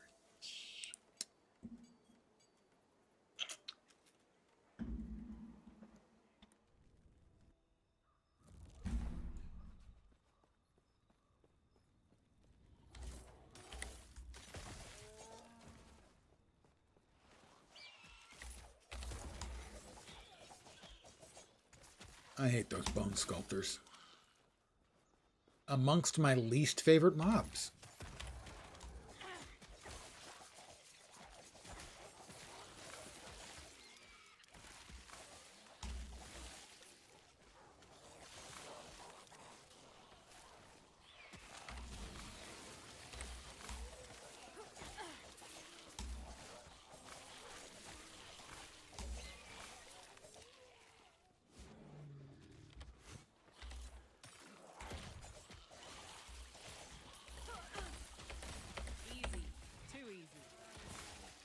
Not getting enough damage out of the mines to really turn those into my primary, that's for sure. Not yet, anyway.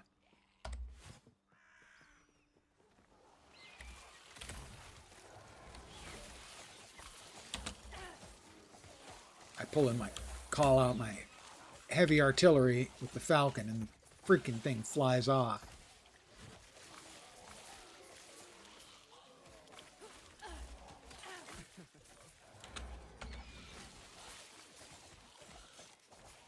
Hate him so much. Not happening.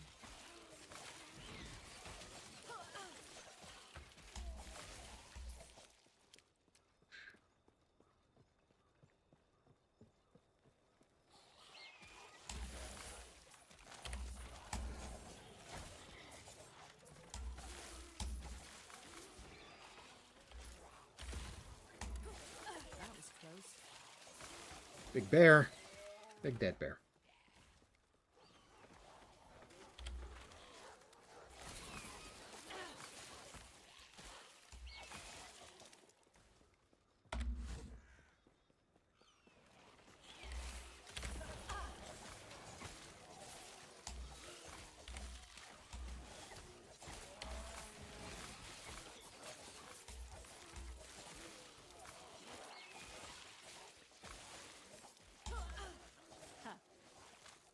we'll just beat them all up until they die. Or surrender. Undead don't really surrender. Of course, can't really say they're dying either.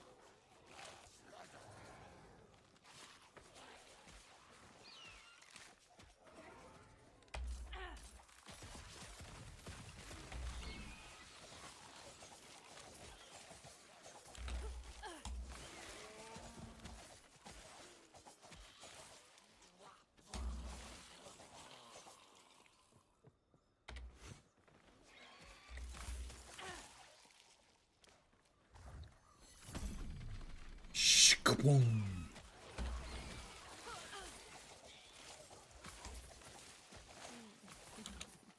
We've got another nemesis. I already got. No.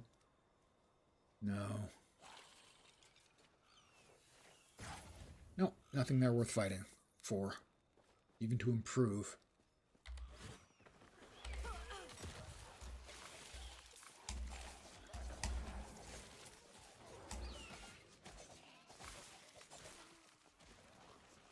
Oh my god, every 5 steps, getting 2 more of these flying jerk tards.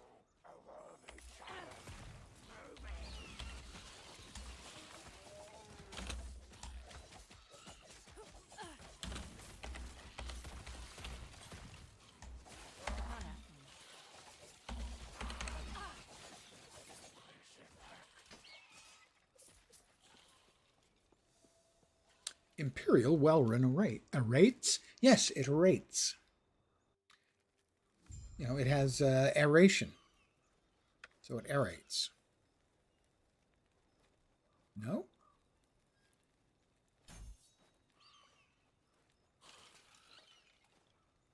Chill stacks, but I guess we don't want the freezing one because that adds 15 seconds onto the cooldown. A portion of the remaining cooldown is recovered. Yeah, as much as that sounds entertaining.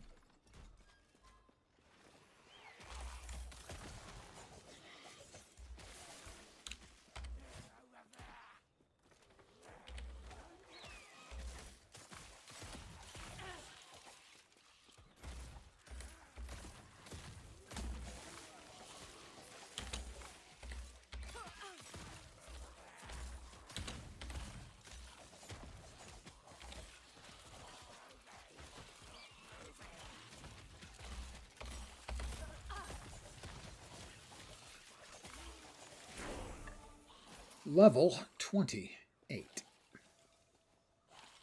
The Great College, where they have changed the quest flow a little bit. Used to be you had to realize that you needed to go forward in time. Oh, we have disconnected again. 11th hour. Fix your fucking game. Thank you. As I mentioned earlier, doing a great job. Love the improvements. But you don't get a pass. You do not get a pass. Something like this is not acceptable. Fix your fucking game.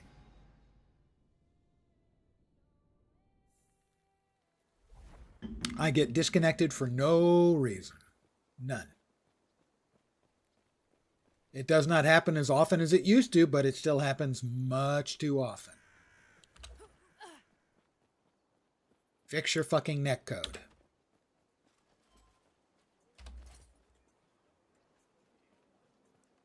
$20.65.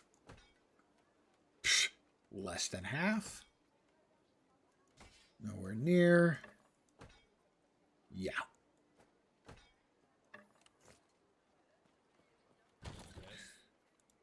Don't worry. All the other companies, well, I was going to say they hear it, but they don't hear it. None of them hear me when I say it. But I say it about shitloads of the other companies.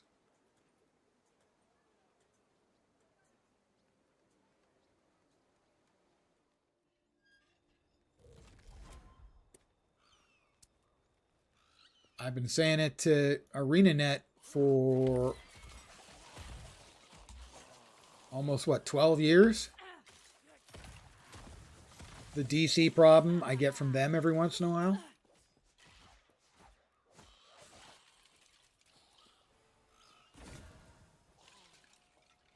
Urzel's Pride, Void Damage, Melee Void, and Melee Physical. That one might be good, so we're going to Empower.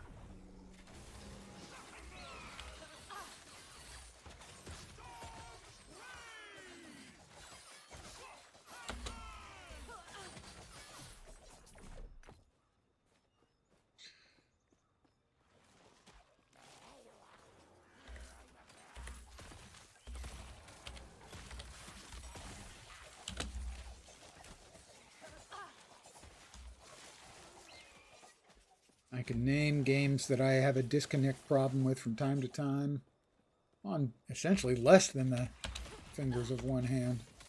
Guild Wars 2, this, and The Bazaar. Those are the only ones. Literally no other game. And funnily enough, when I check on the internet, they all have many reports of people suffering disconnects. To me, that means there's a problem with the netcode.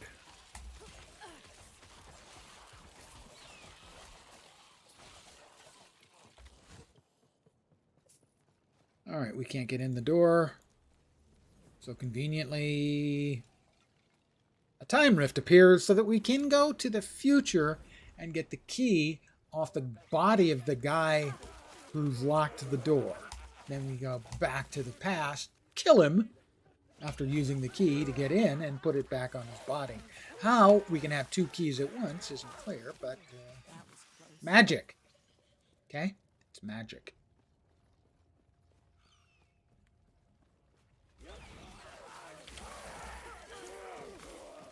The key.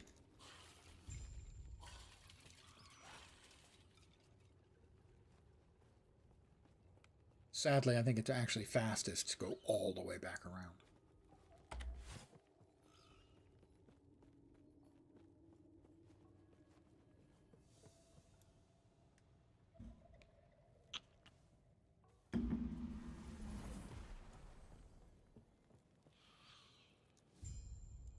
And he's running away. What are you doing? No!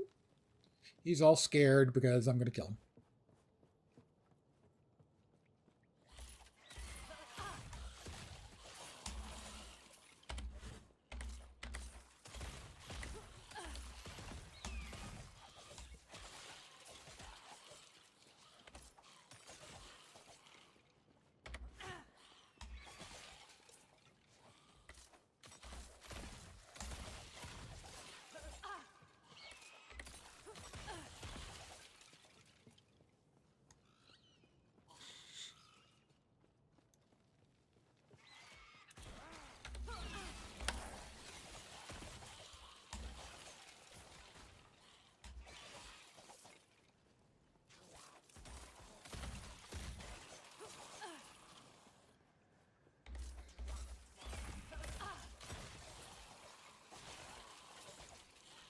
I think, yep, alright.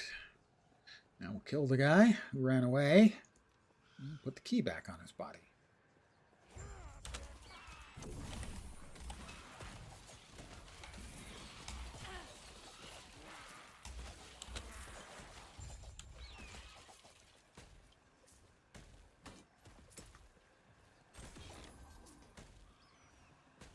Shut down the device. The device has been shut down.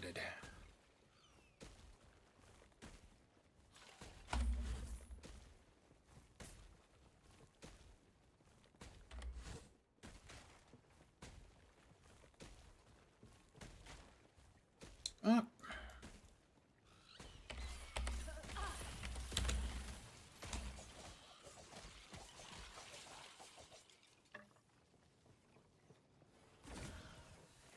Empower.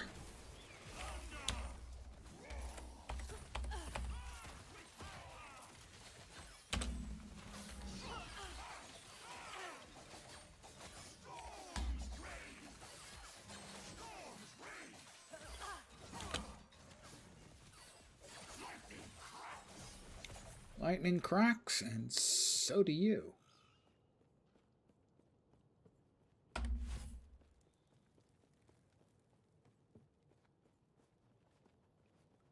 Now, when I tell EHG to fix their fucking game, I say that without rancor.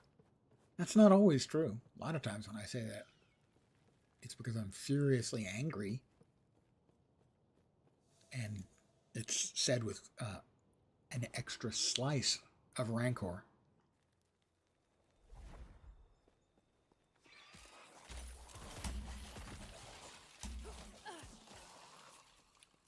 Well, so far, this build is living up to my description of it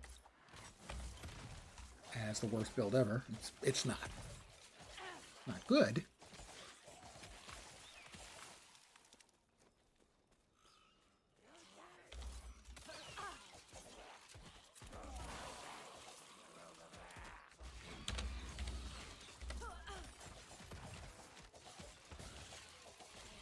It's not strong. But it's not the worst build ever.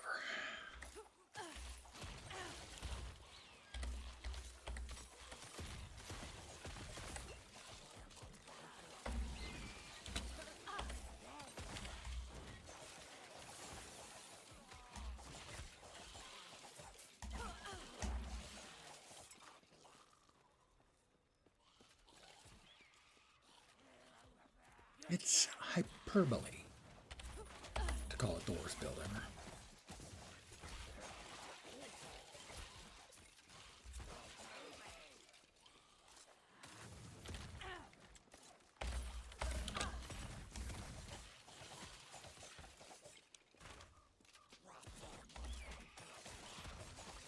As really at no time has it felt strong yet.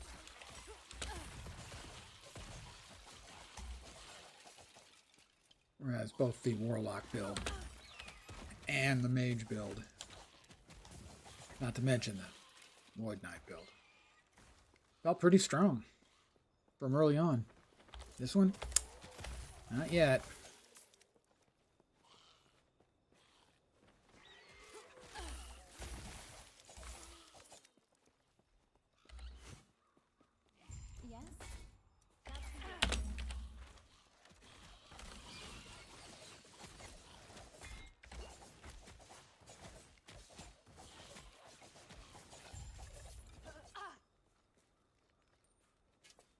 Yes?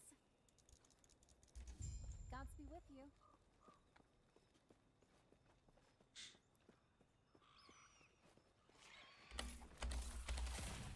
But when your build document can be summed up as, I've never done ballistas. That sounds fun.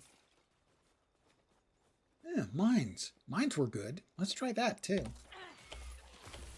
Oh, and oh, we've got points for spears. I would like to do something with spears. Well, I had a good spear that lasted up to about level 20 or so.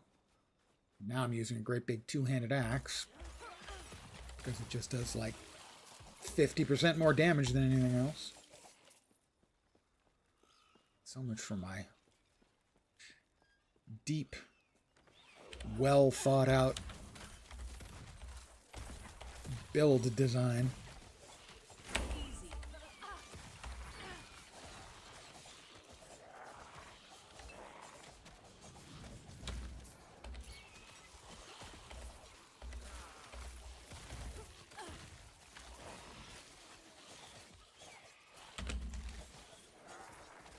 Where's the jerk who's shooting all that stuff? And why isn't he dying faster?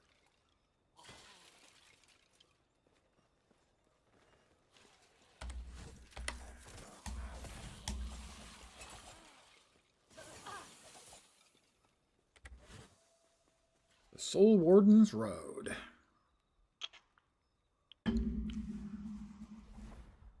Weren't the good guys in New World called the Soul Wardens as well? I think. Back to the Outcast camp. Cash in a quest. Sell some crap.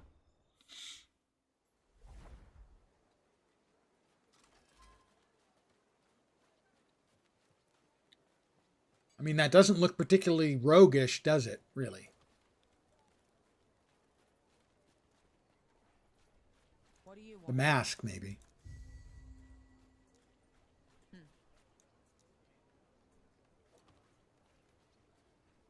Right, there is spears, and that's where we want to go eventually. Here is melee damage for Falcon, throwing damage for Falcon, and bow damage for ballista. I'm still not convinced about the ballista at all. Over there, increased damage with one-hand weapons. Ugh. Ugh. Okay, ballista. You gotta have to work with me here, all right? I gotta have to see. I'm going to have to see some results from you at some point here. You gotta give me some, you know? Well, that's a dashing hat.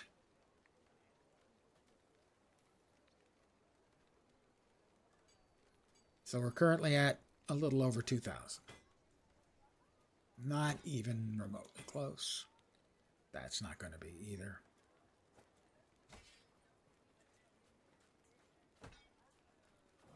But I can expend a little of my daily allotment of futility trying to make it better. Yes.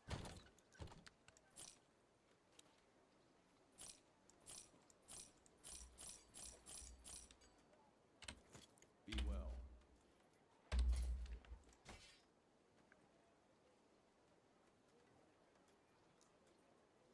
Glyphs of Chaos.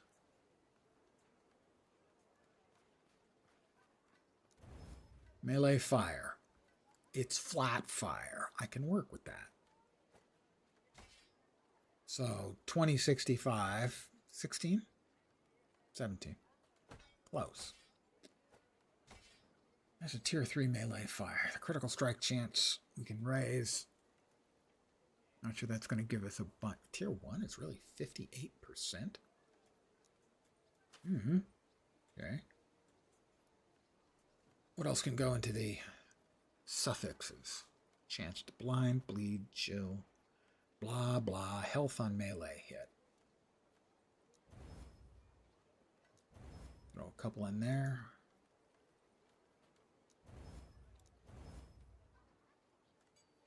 %. So what did we get it up to? About 16? So this is going to be what, 17.5, 17.50, something like that. 17.47 off by a grand total of 3. I'd say that was pretty good. Well, we are doing more stuff with the spear coming up, so we're going to stick with this for now and see how that works. We're over here right now. We just grabbed that. No. What else were we grabbing? Crit strike, because the third strike is a guaranteed crit. And so we already have the third strike doing 75% more damage. And this is a flat multi on top of that.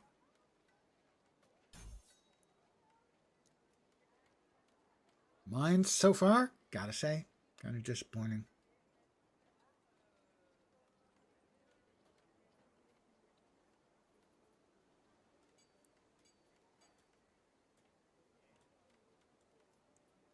They're just not blowing my skirt up, so to speak.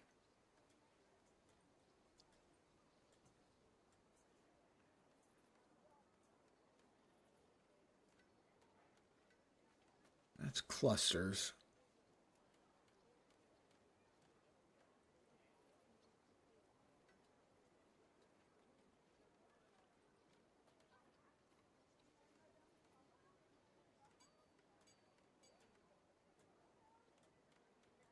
Let's try the Tropos. Did we have one more? We did. We had 2 more points in the Ballista that I'm hoping will not disappoint me.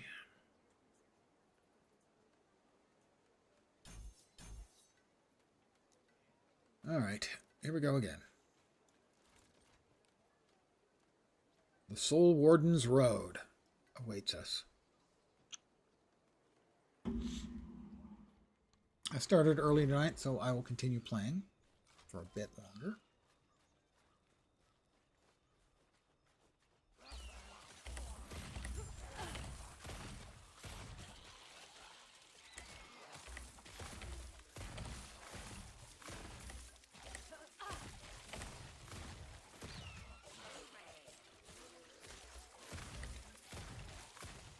does seem that that's doing more damage.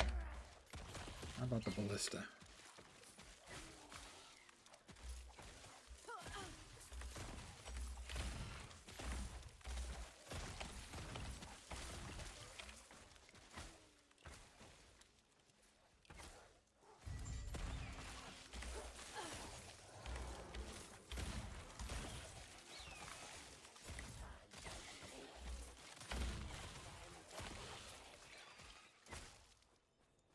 Feeling a little better.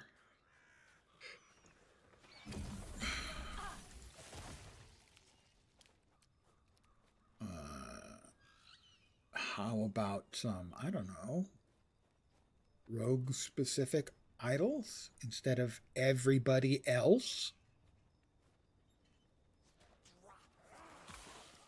Interesting.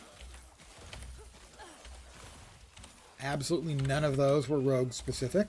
Every other class had at least one, but the rogues,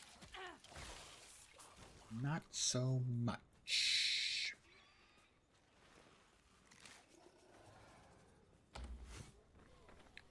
Disappointing.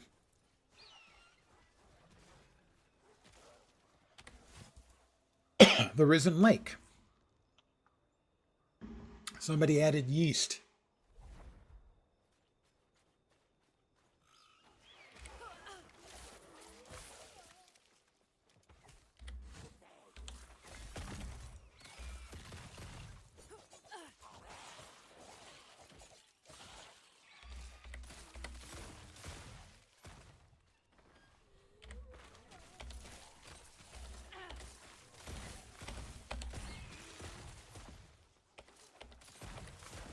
Explosive trap, definitely feeling better.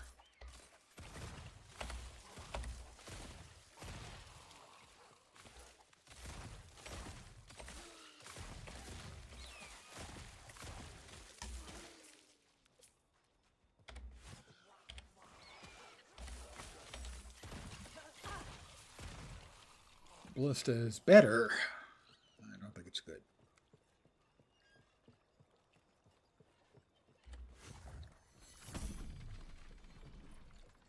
Well, let's do a little bit of time travel.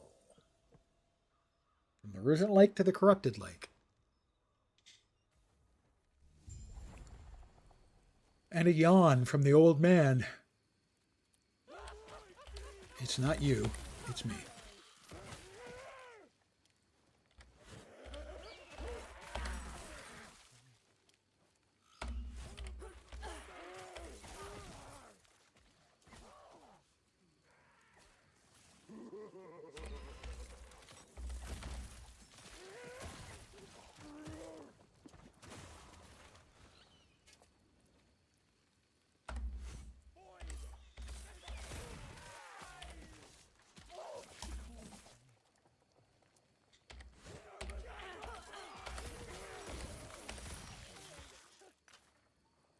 Definitely feeling better, both of those.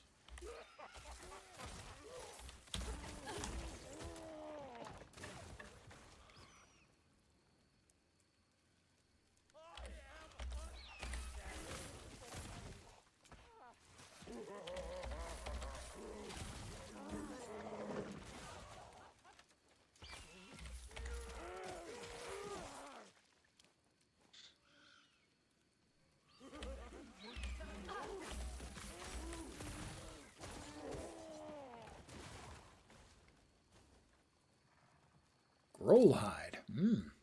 The finest leather.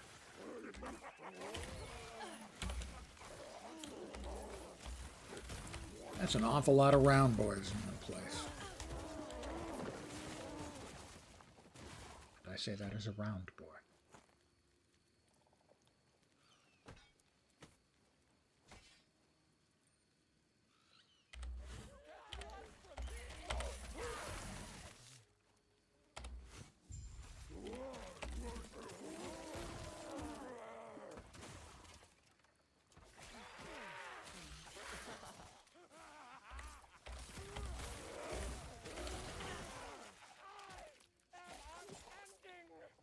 Alright, we've got priest or something down here, prophet of ruin.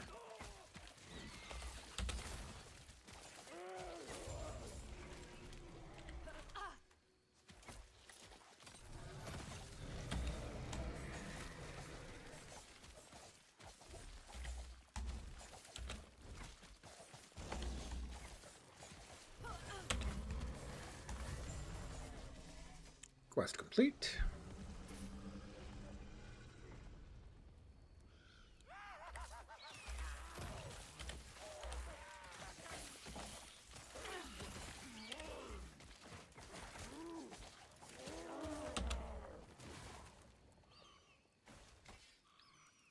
We wanted spears. We got to keep our eyes open for spears.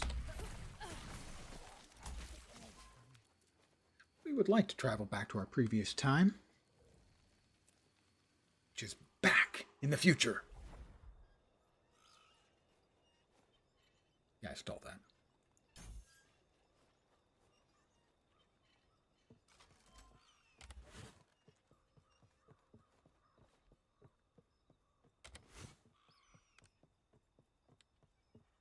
Not happening.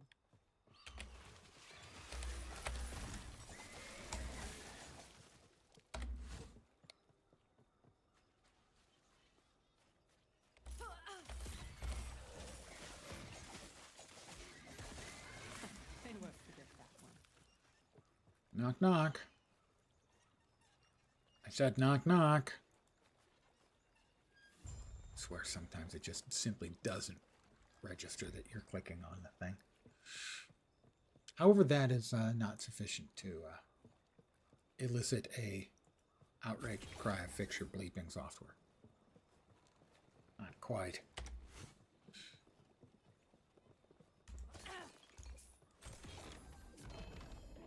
Somehow I just knew that there was a not very good unique in there. Welcome, traveler. I didn't. I have to protect her. Lord knows why.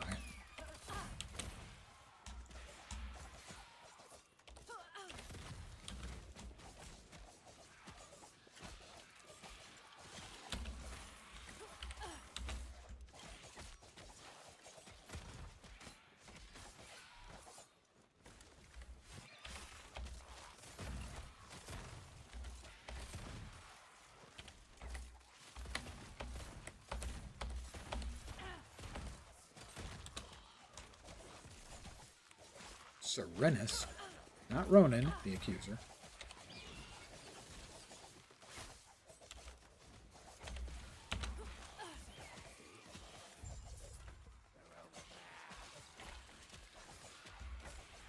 Wasn't sure whether this was Diablo or PoE, but it is none. Well, it is a descendant of both, for sure. There are strong influences mostly from Diablo 2 and PoE. Much less so from Diablo 3 or Diablo 4 for that matter. The game was created literally on Reddit with the guy in charge, Judd, basically going, "Hey guys, so I've got an idea for an ARPG. Come on guys, let's make a game." And that was pretty much what happened. A bunch of people said they'd help out. Eventually they did a Kickstarter. Now it's a real game. And a really good game.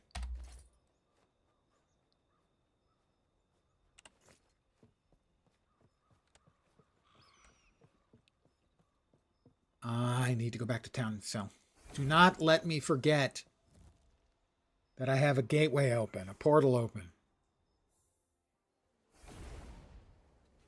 Yeah, but it is inspired by Diablo 2 and obviously gets a lot of inspiration from PoE 1.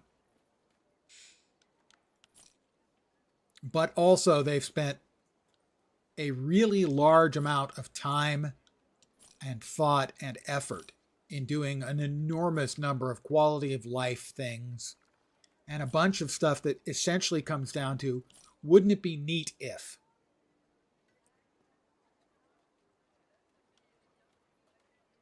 This is their second season, and it's quite good. It's really very good. All right, currently that's at 1790. Way less.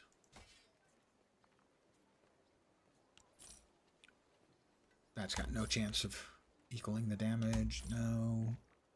No. Nope. And I have a number of these already set aside, so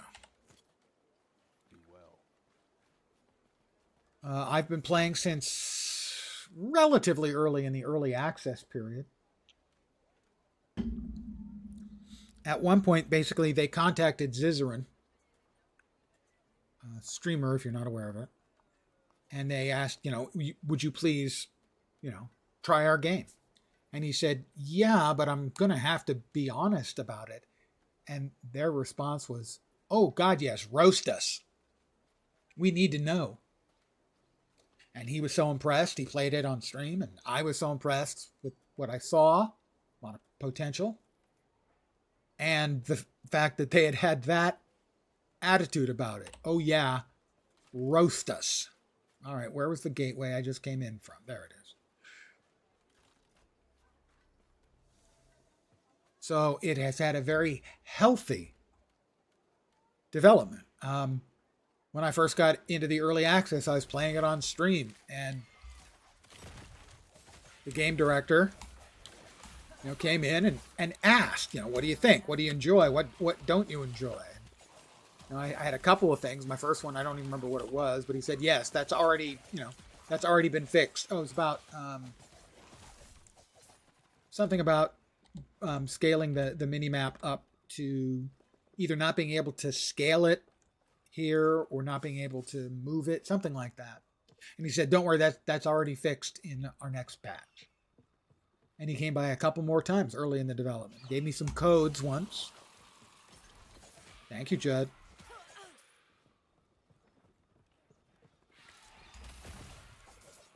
So it's a game not only that I want to succeed because more ARPGs is good, but it's a game I want to succeed because of the way it's been developed and the attitude the developers have had towards feedback.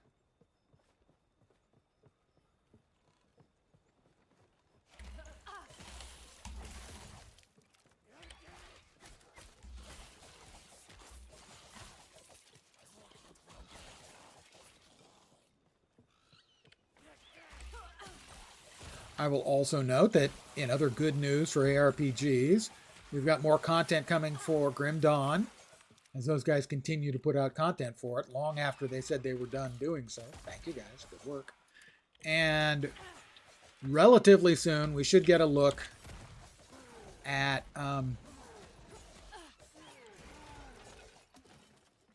Titan Quest 2. Now, it's not done by the original development team, but it does seem like they're taking the development cues from the original game.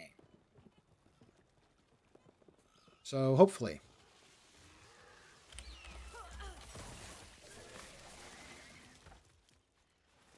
As ARPGs are one of the best, I mean this in the best possible way, the best time killer games around. Ooh, he hit hard. That was not welcome. They are great. Put your brain in neutral and just blast. Kill mobs, pick up loot.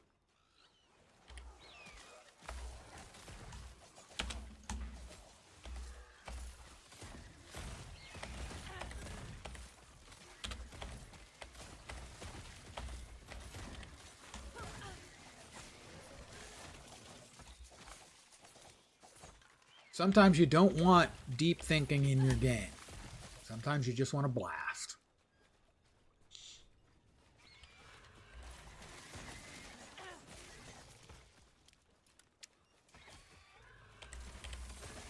It's more than that. I mean, because there are deep systems in play for things like crafting and the like. But the gameplay itself is not especially complicated.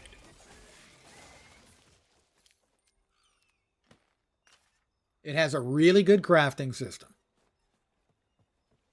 As an example, the end game is much better than it was. It was pretty bare bones at launch, not gonna lie. It's not anymore. The new season stuff that they added is really good.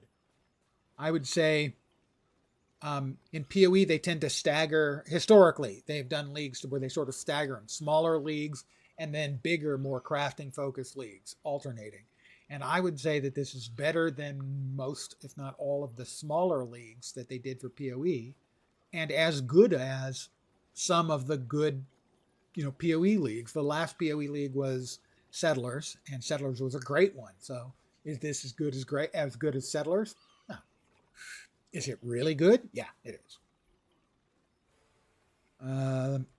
Nemesis, we have empowered these twice.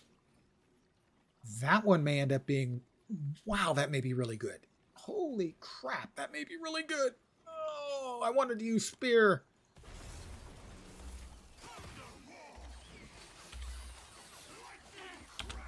Lightning strikes, guys, just in case you weren't paying attention to the man with the electrical shockness coming out of him. Lightning strikes.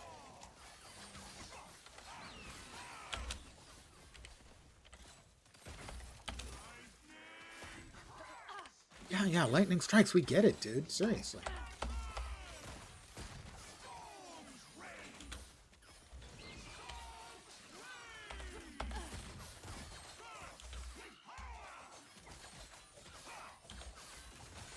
Got him.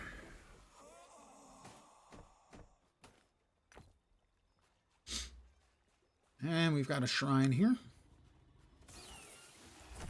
And a loot lizard.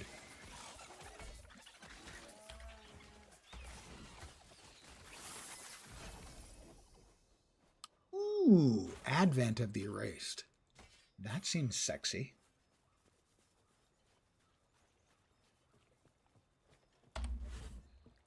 Oh, is that probably going to be my new boots? Oh, and we, because of the shrine, I have pet cats or squirrels. I think these are pet squirrels, actually, with glowing blue eyes. Can't tell if it's the squirrels or the cats. Looks like it's the cats. Yeah, I think those are cats, I think. Terrifying.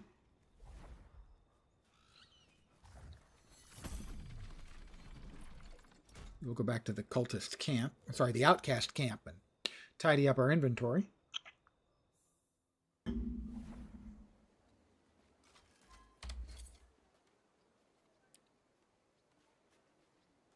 All right, we want to wear these because these are fine.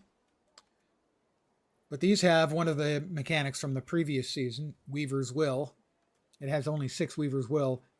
In addition to the affixes it currently has, it's going to get 6 random affixes, actually up to 4 affixes with a total of 6 tiers put into them. Movement speed, chance to gain haste, less damage taken while you have haste. When you have haste, refresh duration, you gain ward. Okay. We'll want to put that away. Yes. One of the other big things about this, you have a base class. In this case, it's the rogue. And when you hit about 20 points, you can choose a mastery class. I'm going with Falconer. But you can still put points in the others. You just can't go as deep. So in Marksman, you can only go to where the chain is, the same as in Blade Dancer. Plus, the other sort of big mechanic that is different in this game from, say, PoE or any of the Diablo games is every skill has its own specialization tree. And by default, you'll level up, you'll get 20 points, but there are items that can give you additional points to spend.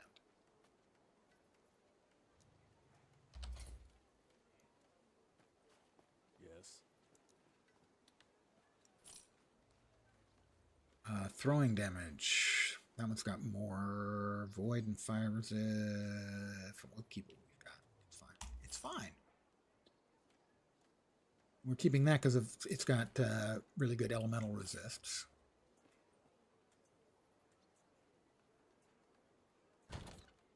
All right, we'll put these away here.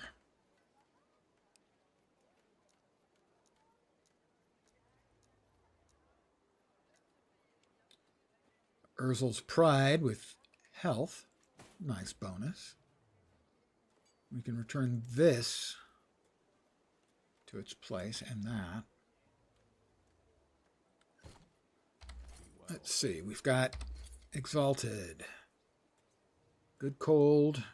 And that is a sealed affix. So it still has an open prefix. Not bad, but I'll hold on to that until we finish up getting all the Weaver's Will out of that. Now we've got a couple of items. We're going to see if they're an improvement. We're currently at 1790. 1175. Unlikely that this one, could get up to the kind of damage numbers we're going to see from one of these. This one is not. Those two can both be sold, but I think that other one is going to be a monster.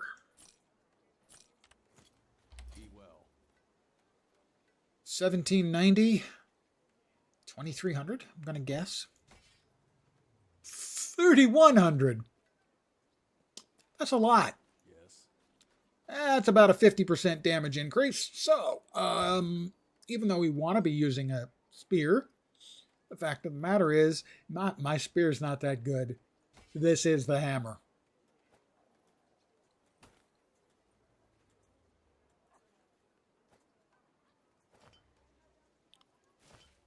We'll give up a little elemental resistances. We have a 1 pop, right?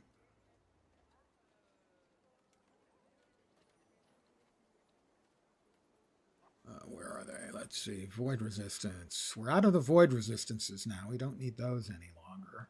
At least not as much.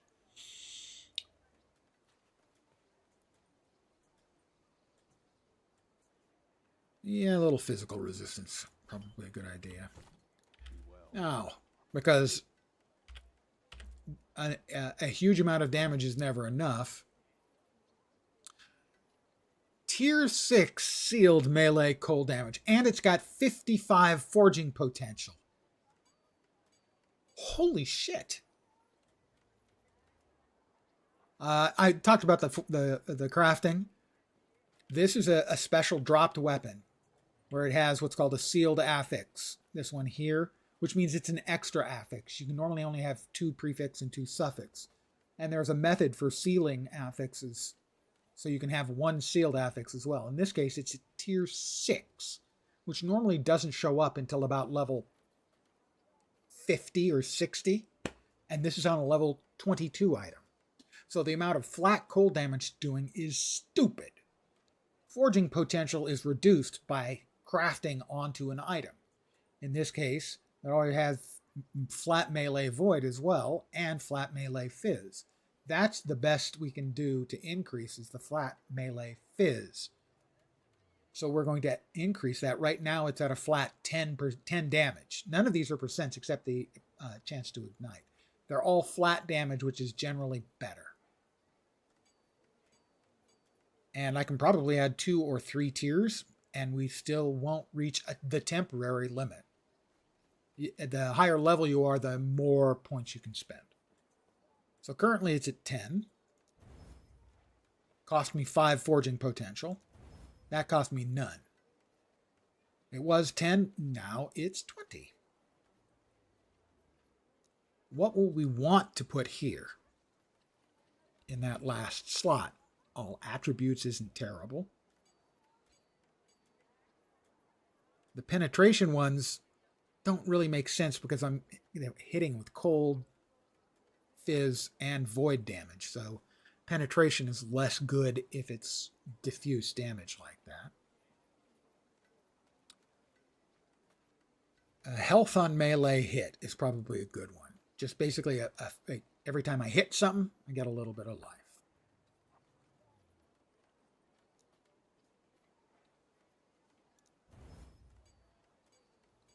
And that's giving me 5. And now it's going to be 8, 9. So this thing now is 3,359 or 39 damage. The previous one was what, 1,800, 2,000, something like that. We are going into Imperial Thetima next. Suddenly I am wielding, I don't want to say a god weapon, but for the tier, a stupidly good weapon.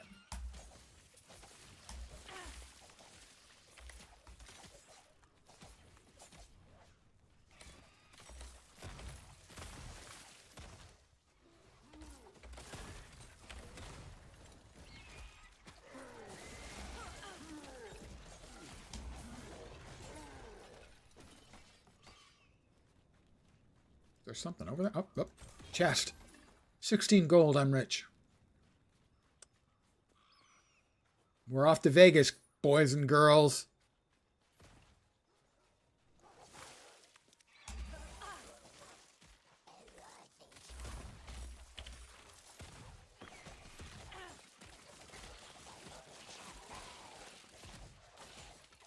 I'm right now just face tanking this guy.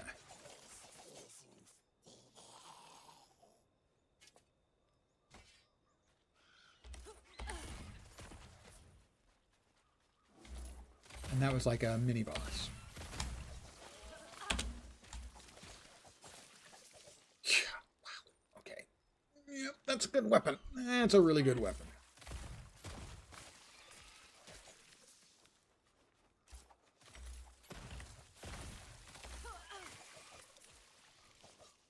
Tier 6 flat cold.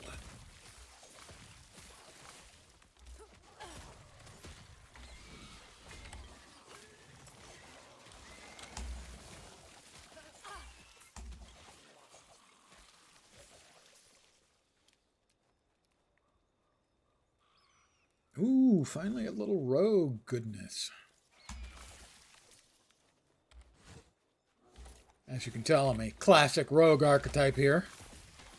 Me with my enormous two-handed hammer. You know, the traditional weapon of rogues.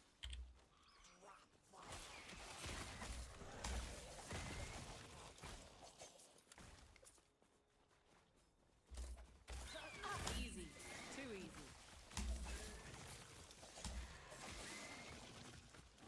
I don't think traditionally, even dwarvish rogues. Or burglars, for those of you with Latro experience.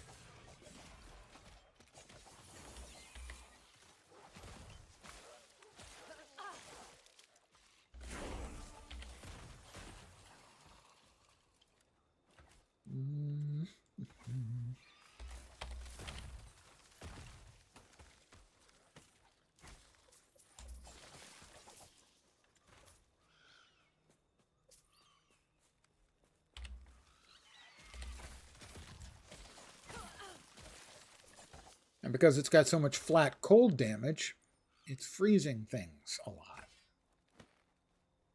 All fun and games until the purple burglar alarm goes off. Well, yeah.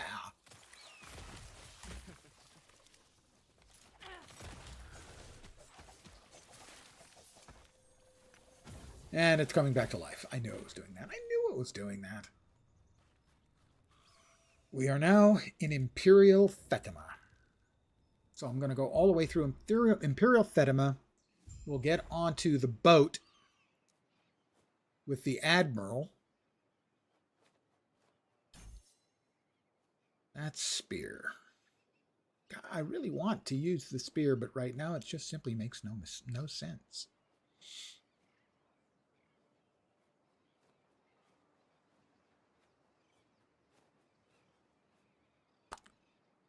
Let's see.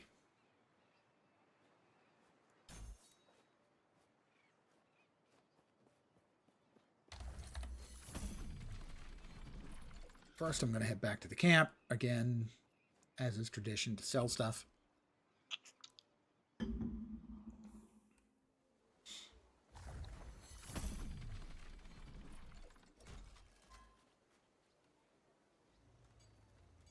Where was I going here? I liked Trappist. That seemed pretty good. Static mines. That'll also give us lightning. Shocks. Damage and shreds.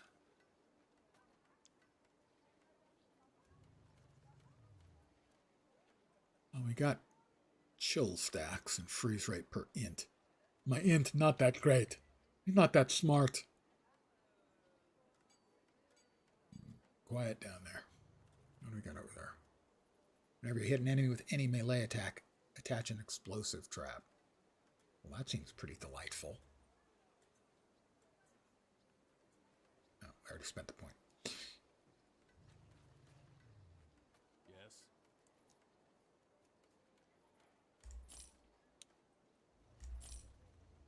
It's going to be a long time before I actually get something I can use other than this hammer. I mean, I could use other things. I would have to be clinically insane. Don't say it.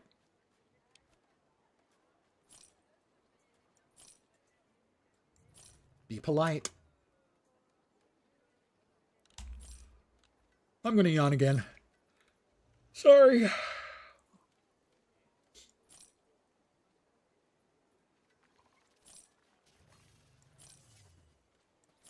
All right. We're going to buzz through Imperial Fatima to the Admiral's Dreadnought. We're going to kill the Admiral, who's like a big undead spider dude.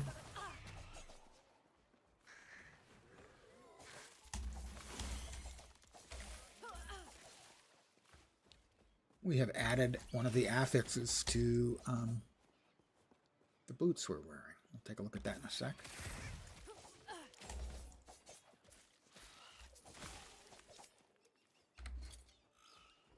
Dodge rating. 1 or 2. Tier 1.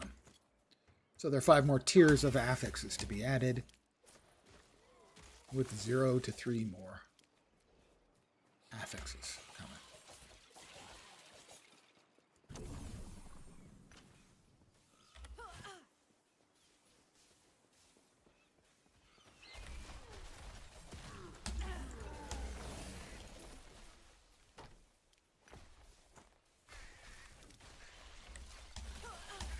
Let's see if we can get to the boss dude here.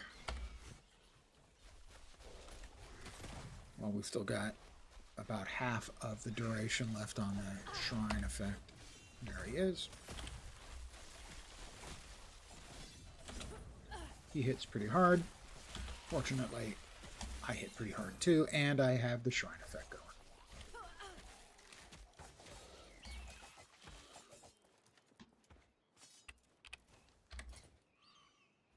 Strength, dodge, and fire resist. Quite the variety pack. Ooh, chest. Disappointed!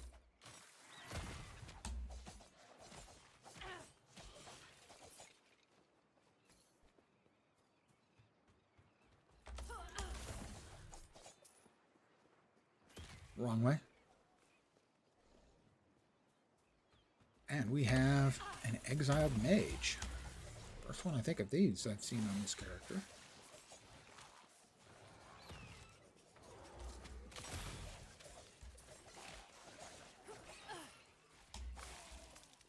What?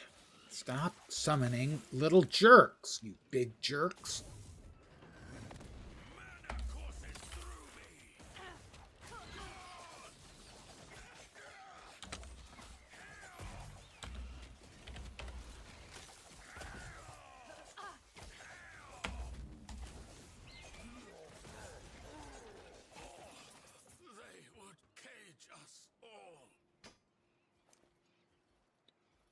I'm on a gained. Kill that thing, would you please?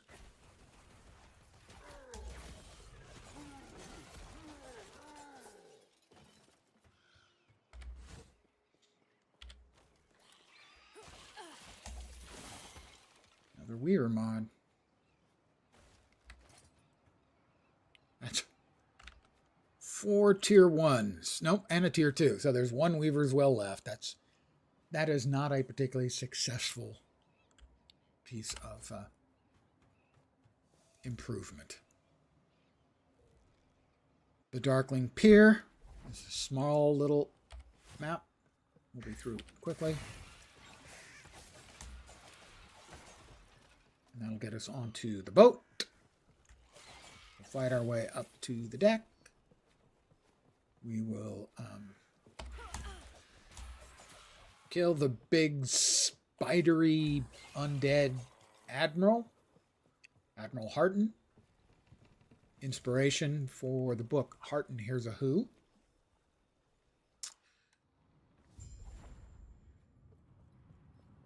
And then we'll bail off the boat. And I will be calling it an evening. my plan for tomorrow, which, if you're not aware of it, is a significant day amongst the geek priesthood, of which I am, of course, That was close. an archpriest. It is May the 4th.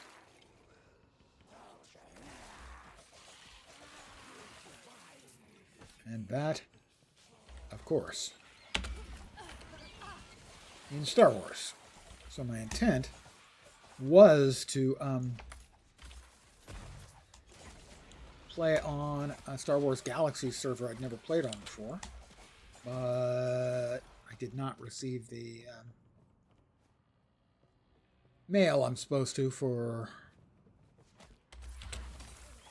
after a sign up. So I may have to check on their Discord and see what's up. But my intent is to play something Star Warsy, and most likely Star Wars Galaxies. Yeah, I checked spam folder. Thank you.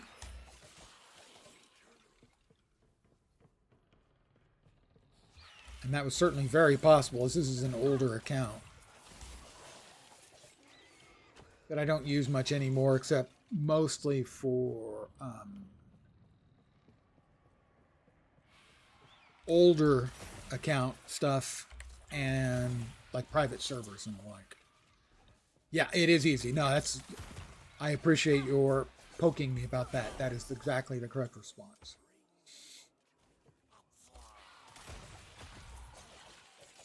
But because it's an older mail account, I mean, it's got to be close to 30 years old. It's over 30 years old. Yeah, got to be over 30 years old now. It is certainly far more likely for stuff to end up in the spam folder on that account than on my, Gmail account.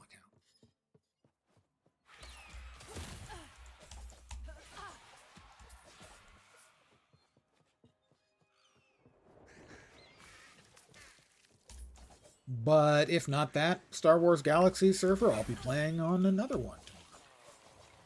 I already have 5 installed currently. Clients for 5 different servers for Star Wars Galaxies already installed on my machine. But I saw someone recommending for Pre-CU, which is a version of Star Wars Galaxies. Recommending, a couple people recommending this particular server. I was going to give it a try.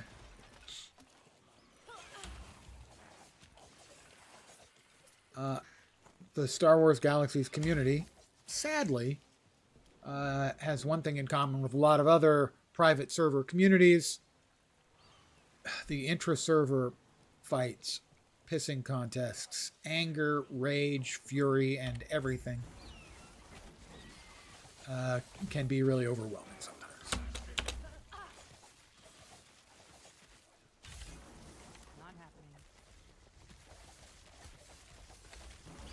People frequently do not act even remotely like adults.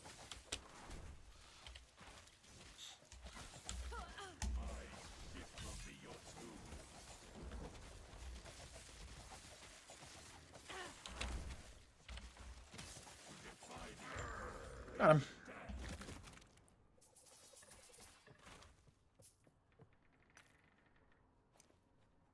And it can be very hard to ferret out the truth from the bullshit when people start crapping on a server where they got banned for behaving badly, but they make it sound like it's being run by RMTers, and it's just it was so tiring, the drama in the Star Wars Galaxies community between the players and the servers. Actually, kind of refreshing. You washed up safely. It seemed problem. Yes, I'll hang back. I'll only slow you down. Please, go on without. I am going to return to the end of time and call it an evening. I want to thank you guys very much for hanging out tonight. As always, I am very appreciative. I will be back tomorrow at the usual time, or maybe earlier, who knows. 5 p.m. Pacific, 8 p.m. Eastern, middle of the night in Europe, morning in Asia, Australia, and New Zealand. Guild Wars or Guild Wars 2? I mean, I logged into Guild Wars 2 earlier today to buy one of the weekly things from Super Adventure Box. I haven't played Guild Wars for a while now, a couple months ago. I was tempted with the 20th, but have been so many things that have been released over the last couple of weeks. I haven't been able to find the time. So yes, for Guild Wars 2, not so much for Guild Wars. Even with the anniversary, I just couldn't find the time. I'll be back tomorrow at the usual time. It will be for Star Wars Galaxies of some variety to celebrate May the 4th. Be with you. It's like a joke. But this is going to do it for me. Again, thanks guys for hanging out. Hopefully you'll see me soon. I hope the rest of your weekend kicks ass. Take care and ciao for now. Bye guys. Well, the older one, there's still the anniversary event going on. Yep, might be worth it even to grab the anniversary storage slot thingy. That's not a bad point. Or doing even a single mission. Just wanted to mention that. No, I appreciate it. Absolutely. Thank you. That's actually a good idea, if for no other reason, to grab the storage slot thingy.